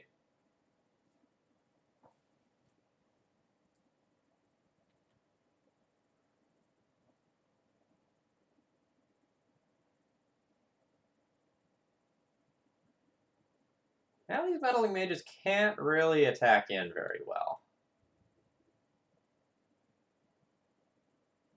Actually, maybe that's not true.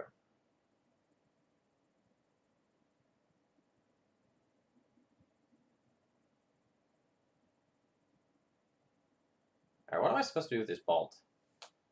If I attack in with both, my opponent double blocks. I bolt the Narcomoeba.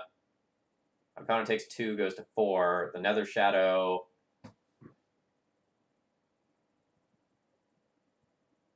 can return back to play with Phantasmagorian, and I still have my opponent on a 2-turn clock. Or I can just like hold this bolt for a little longer, and if I draw a Snapcaster Mage, Bolt Snap Bolt is just lethal.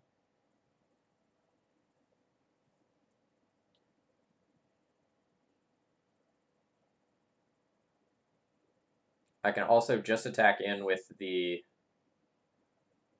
Cabal Therapy one and accept trading that so that the now I need 2 creatures or Nether Shadow wrecks me.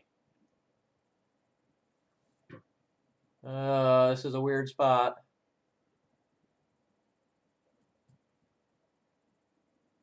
If my opponent gets another Narcomoeba, I would really like to still have this Bolt in hand. Maybe I just pass.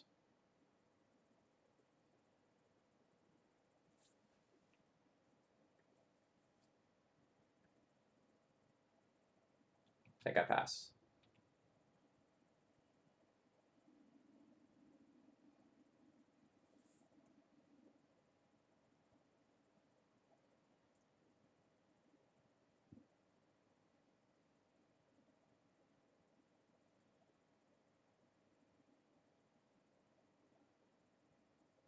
The thing I like about pass is that like my opponent is very likely to use the Phantasmagorian. Second Nether Shadow now, that's a little rough.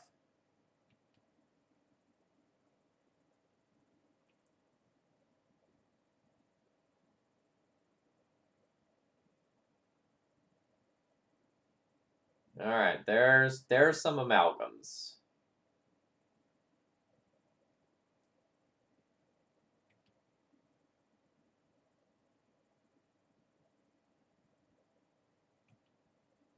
Ruh-roh indeed.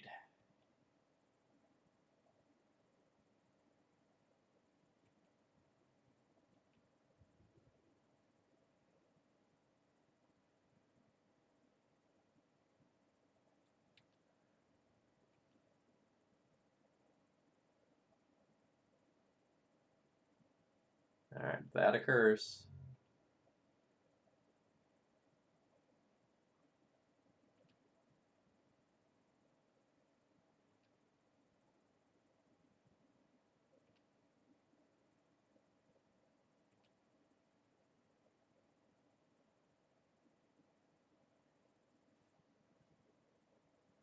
On the off chance that mana is my limiting factor next turn, if I draw like a cantrip string, I'm gonna bolt now. Mana was not the limiting factor.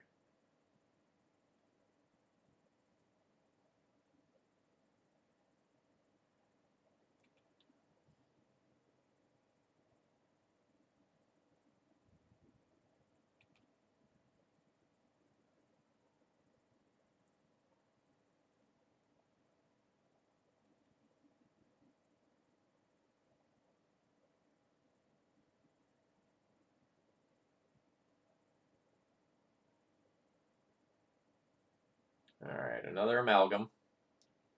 7 cards remaining in my opponent's library.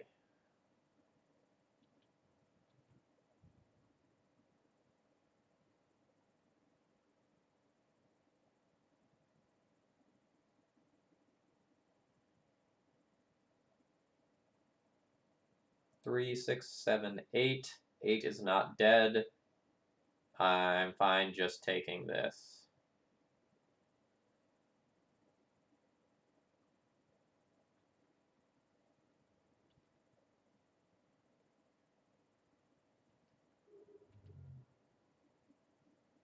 My fetches are still live.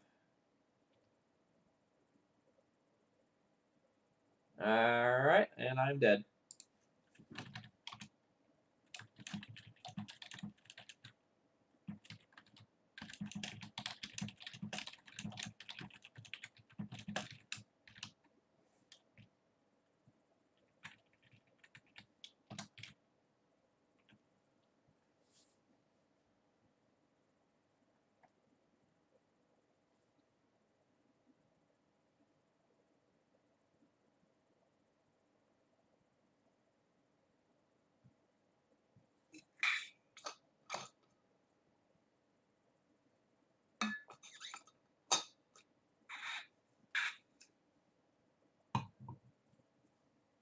Womp womp.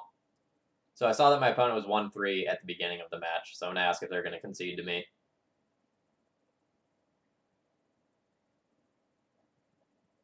If no, that's fine, and I'll move on.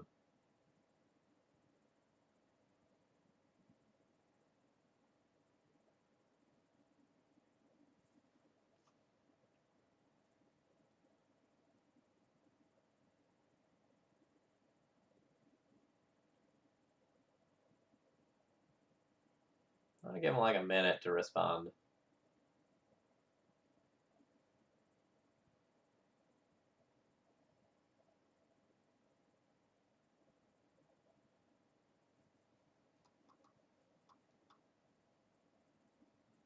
There's the possibility that my opponent does not speak English, though.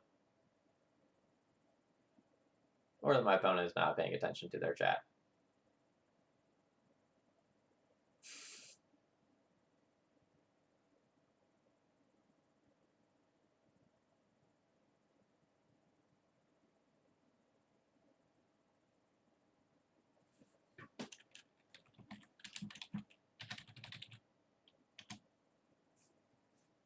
My opponent says no.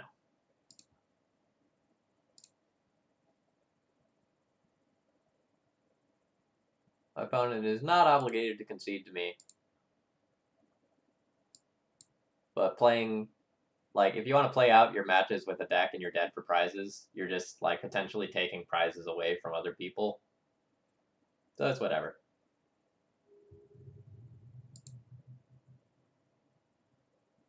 If I'm playing out where I'm dead, I try to concede to people anytime that I remember to do so.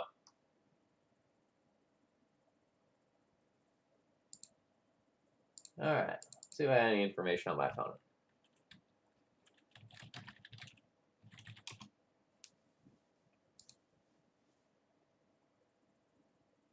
Alright, my hand is reasonable. I will keep this. I'm going to play out my Scalding Tarn first to play around a Wasteland.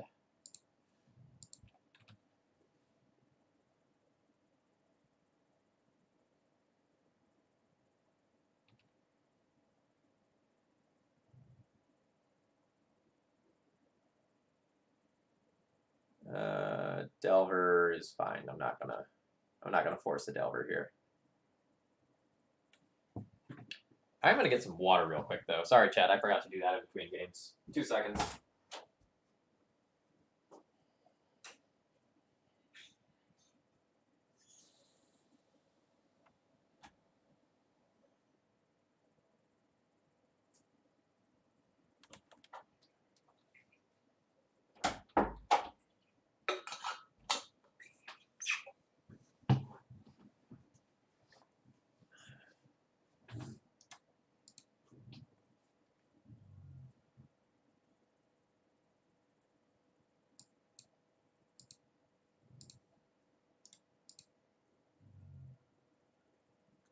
Speaking of chairs, does anyone have one of those like gamer chairs? I've been considering getting one of those, and I'm unsure if the upside of doing so is worth the money.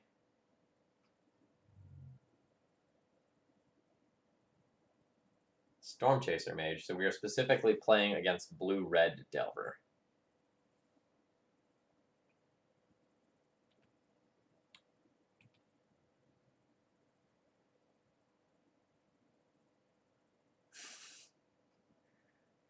How are you using a bench for a... Alright.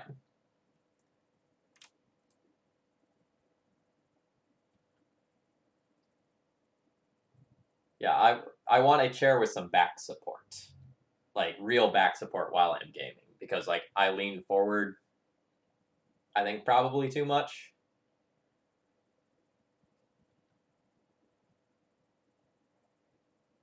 And I should probably stop that.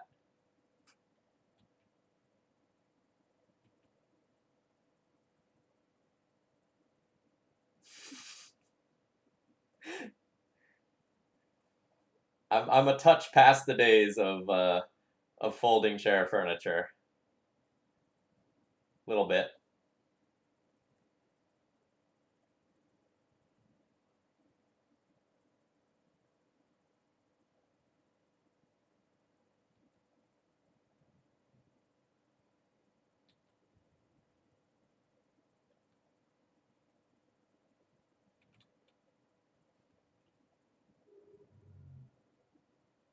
Yeah, it's not on my my immediate to-do list in any capacity, but I'm aware that it's probably something that would improve my quality of life slightly.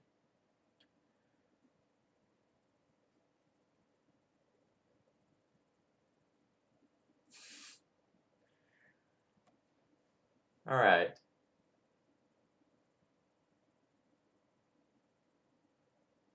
If I brainstorm prior to Stoneforge, a Daze is live to counter my Stoneforge, and I might have to force. But if I brainstorm and I just find a bunch of removal, I'd love to just fire that off prior to using the Stoneforge. So I think I'm going to do that. I have 6 1-drop removal spells to hit. There's one.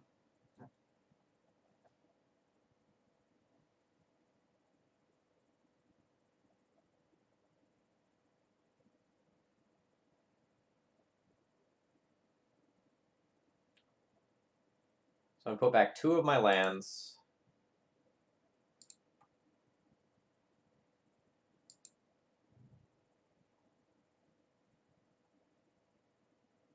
My opponent did not shuffle, so Delver is going to flip. So I should Swords the Delver.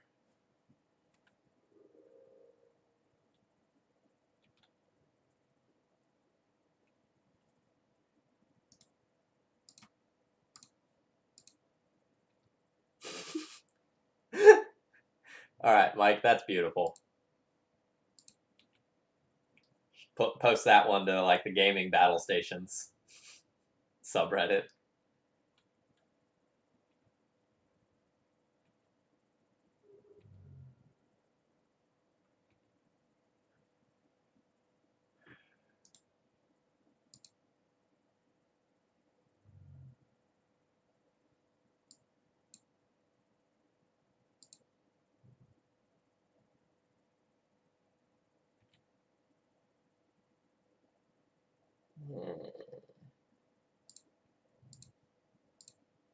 All right, we are going to try and produce a batter skull.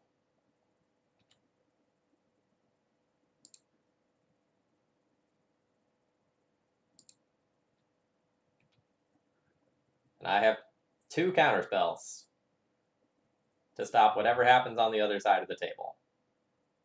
If I fail, I will just hardcast this batter skull if I get another land.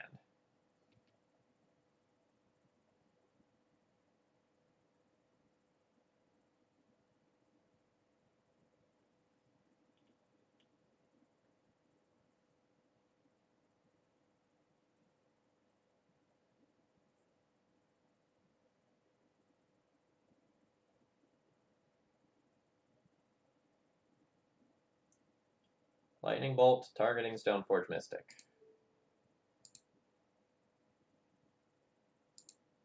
Counterspell.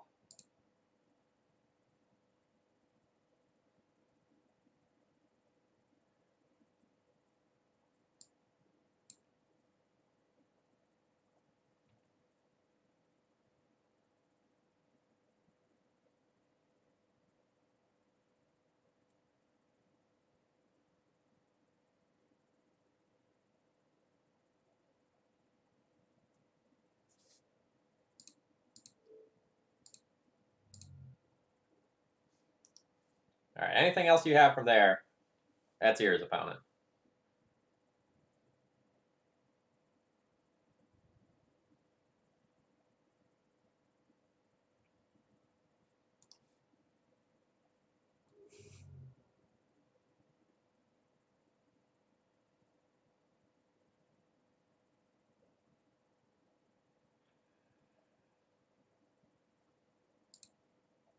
I'm going to do this now. I'm 100% doing it. If my opponent plays something weird like a stifle, I could get super punished by not doing it now. Like a stifle, click, anything of that nature would absolutely wreck me.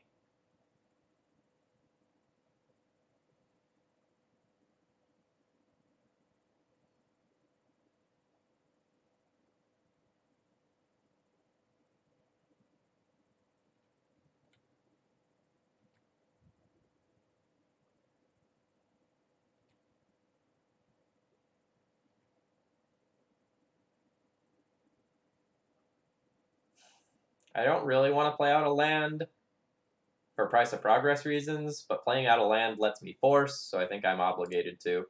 Playing out the land will also let me batter skull bounce and redeploy in the same turn.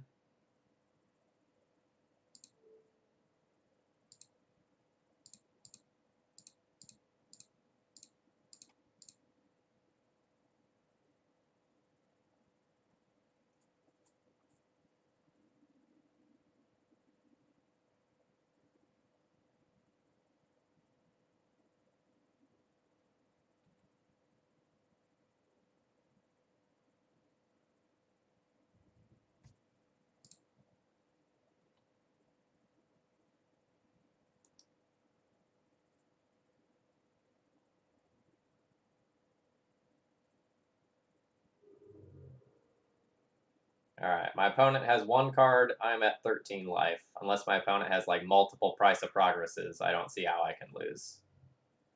Well, there's one.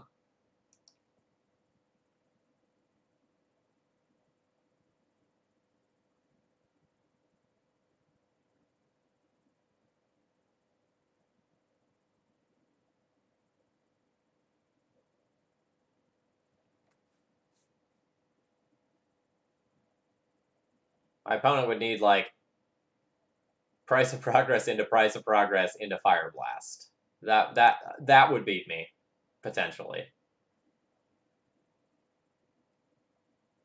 Alright, so we're playing against Blue-Red Delver.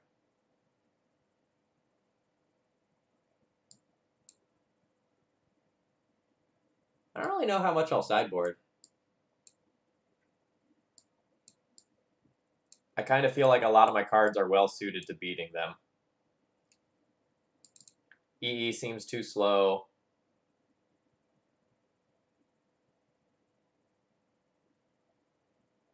Should probably drop a Planeswalker. My opponent probably has Blast, so I probably shouldn't play Keranos.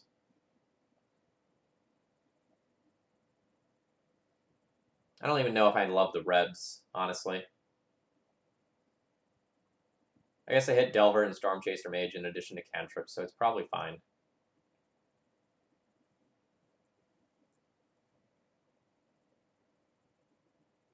Council's Judgment is pretty medium.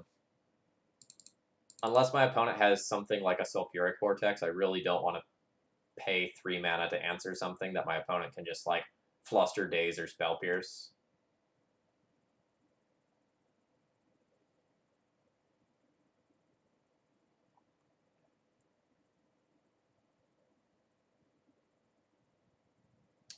Ooh. Yeah, if my opponent does play True Name, then Council's Judgment is an answer to that.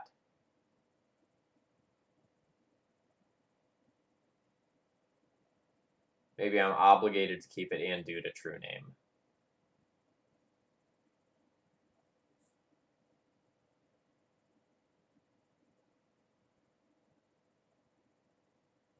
Yeah, I'm not, like, sold on the Rebs.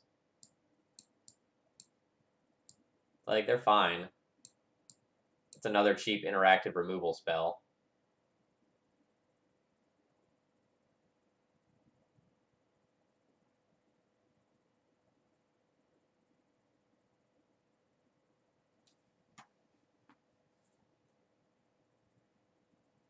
Am I only boarding 3 cards? Is that right? Actually, maybe I board out 1 Chase.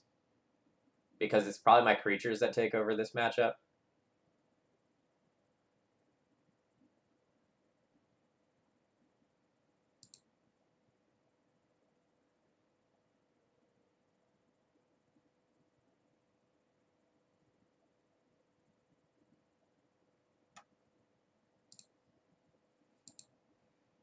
My opponent probably doesn't play Eidolon. Like, Eidolon's not, like, unprecedented in a Blue-Red Delver shell, but it's not super common, I don't think.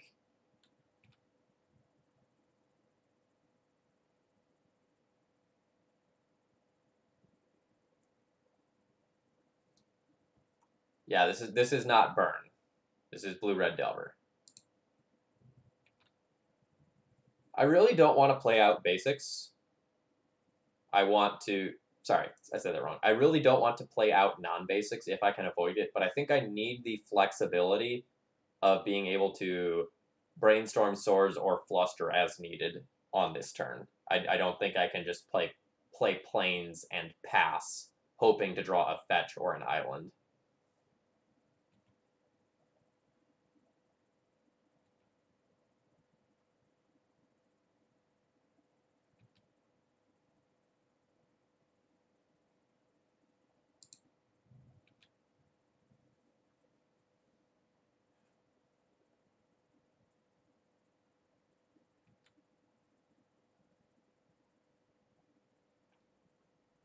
Not doing so good with the whole basic lands thing, despite having a billion D of them.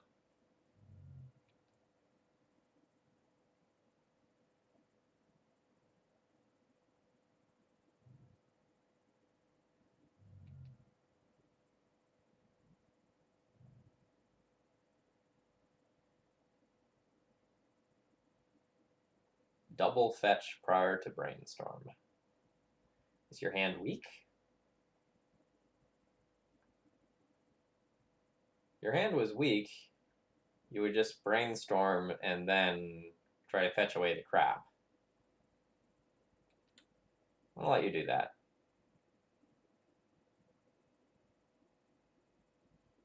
In before my opponent just, like, miracles Thunderous Wrath next turn, and that's why they did this.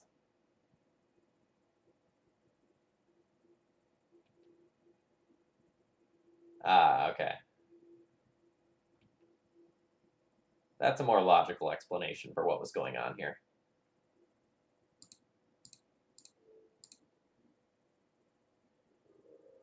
I'm going to brainstorm right here. I know it can get dazed. I don't think it will get dazed. I want to try to find a force. These cards are pretty stone.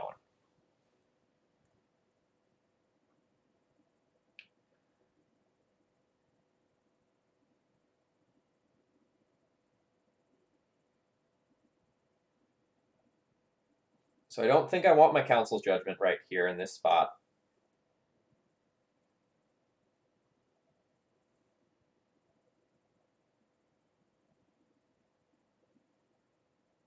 I don't think Jace is going to be that good super early in this game, but I'm taking one of these back, and I'd rather take the Jace back over any of the other cards here. So I'm going to put back Council's Judgment and Jace.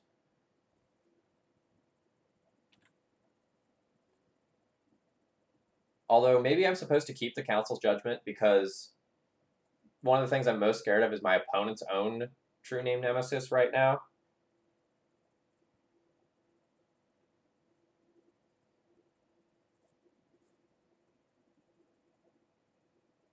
Yeah, I'll keep it.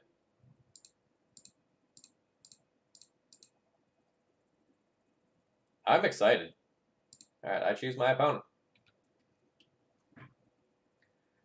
3:13 a.m. Sleep is for the weak, right, Julian? It's okay. Soon the Legacy Premier League will be over, and you can sleep again and do things like play Mega Man. That'll be great, right?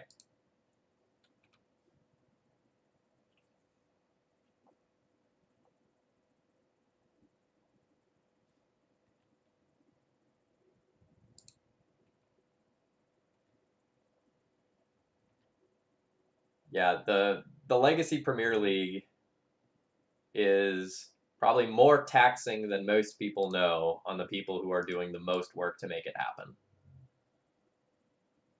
Like, you and Mike are doing more work than I am, but even just like the work that I'm doing almost every week of just like doing a commentary slot, that adds up over time.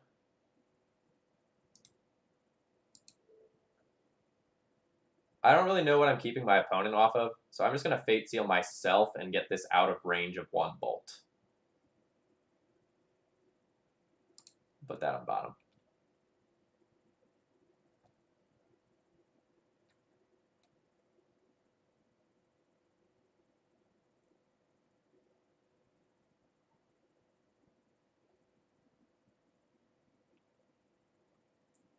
Sounds like Julian just cast Path to Exile. Send him to Kenya. 1 white mana. Boop.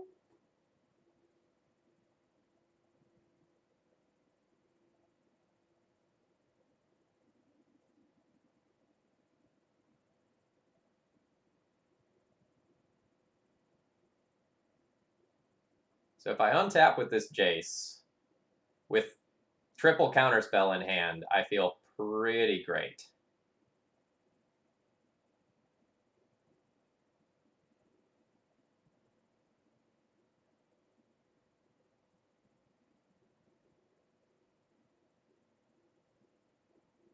My opponent's resource light. I'm going in here.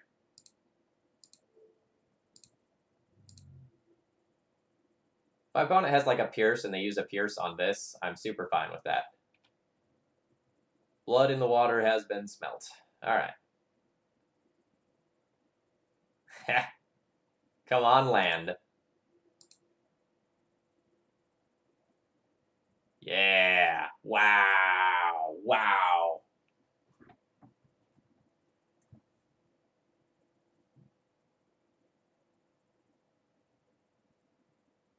This is so good.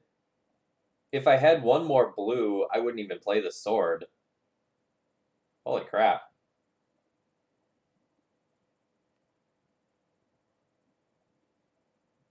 So this turns sword equip. Swing, get one of these back. All right, so I'm really only hiding one of these if my sword resolves. probably put back Council's Judgment, then the second counterspell.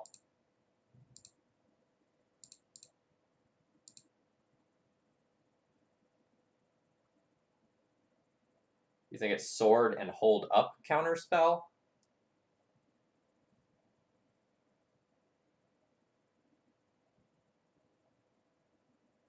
Do I care if my opponent abrades if I trade my sword for that much damage and their turn? I don't think so.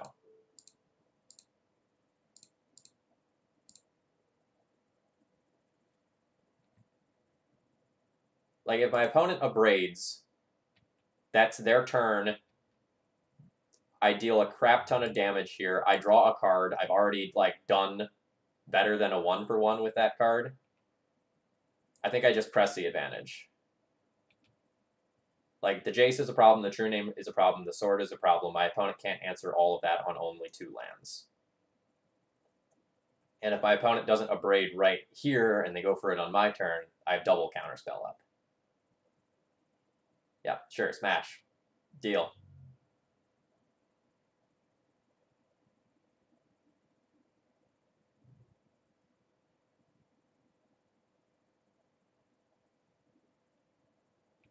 Chain Lightning targeting me.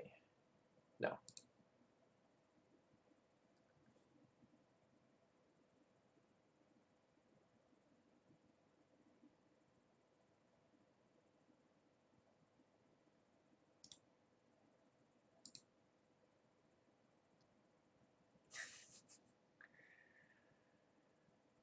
Gross.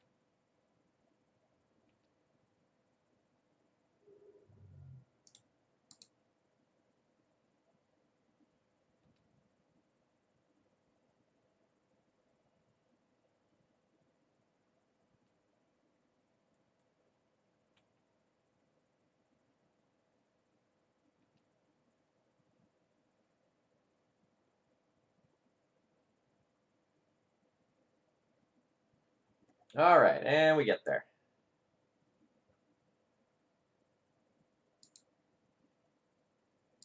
All right, so we got a 3-2 with our blue-white-red Keranos Blade deck. I do kind of wish I just had more Ponders in the deck. I really wish I had a playset of Ponders. There were a lot of opening hands that would have been significantly better with a cantrip. Honestly, most opening hands. And I think there's just like a few too many cards shoved into this deck.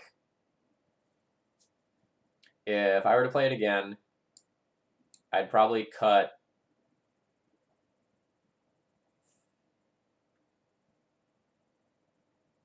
Honestly, if I were going to play it again, like another Stoneblade deck, I'd just play a blue-white deck. Like, I didn't feel like the red cards added a significant amount to the power of the deck. Like, Keranos never actually triggered. Lightning Bolt, like, did some cute things, but I probably could have, like, won in other ways without it. So if I were to play this, I would just play Blue-White Stoneblade, and I would play it with Back to Basics. I feel like that's just a good place to be. Back to Basics feels like just an absolutely broken Magic card right now. It's so good in the Miracle Shell and anywhere else that can play it. Like, the red cards that are in my sideboard, like, these hit Jace, which is cool. But if I already have a few copies of Council's Judgment and a handful of counterspells, like, hopefully I can keep those Jaces off the table. The red seemed really good against Miracles, and then against everywhere else it was kind of whatever. I do think Stoneblade is a fine strategy right now. I don't know that it's necessarily, like, a tier 1 choice, but it's definitely in, like, the viable tier 2 category. Would you say Back to Basics is just better than Blood Moon right now? Yes, I would. Blood Moon lets your opponents still have red mana, which is effectively colorless mana for a lot of those decks. And imagine you're playing against, say, a deck like Grixis Control, where if they haven't aggressively fetched out their basics and you just like slam back to basics, it's just like bam, the game is over. Whereas if they have a Blood Moon, then like, oh, you've turned off some of their stuff, but they can still draw to outs. A lot of times back to basics is more of a like immediate game ending thing. Back to basics is also incredibly more crippling against death and taxes, which is pretty popular right now. One of the other bad downsides of Blood Moon is that it stops your own fetch lands, which is pretty huge when you're like the Jace and Cantrip deck. So I think Blood Moon, while still a very powerful card, I think Back to Basics is largely better.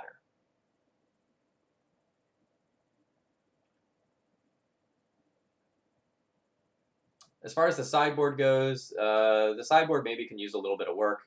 I kind of threw something together that I thought was pretty good. I'm not really sure if like a Wear Tear Disenchant split is better than just 2 Disenchants, because Disenchants are easier to cast with the mana base. I'm also not sure how many Graveyard Hate cards is correct. Like, I know we lost to Manaless Dredge, but that's not a deck that I'm really preparing to beat with any deck. Like, I never consider Manaless Dredge when I'm building a deck. It's ridiculous to. But the metagame's pretty fair right now. The original version had Rest in Peace, 2 of them, as well as a Containment Priest, I think. I don't love Rest in Peace in a Snapcaster Mage deck, though.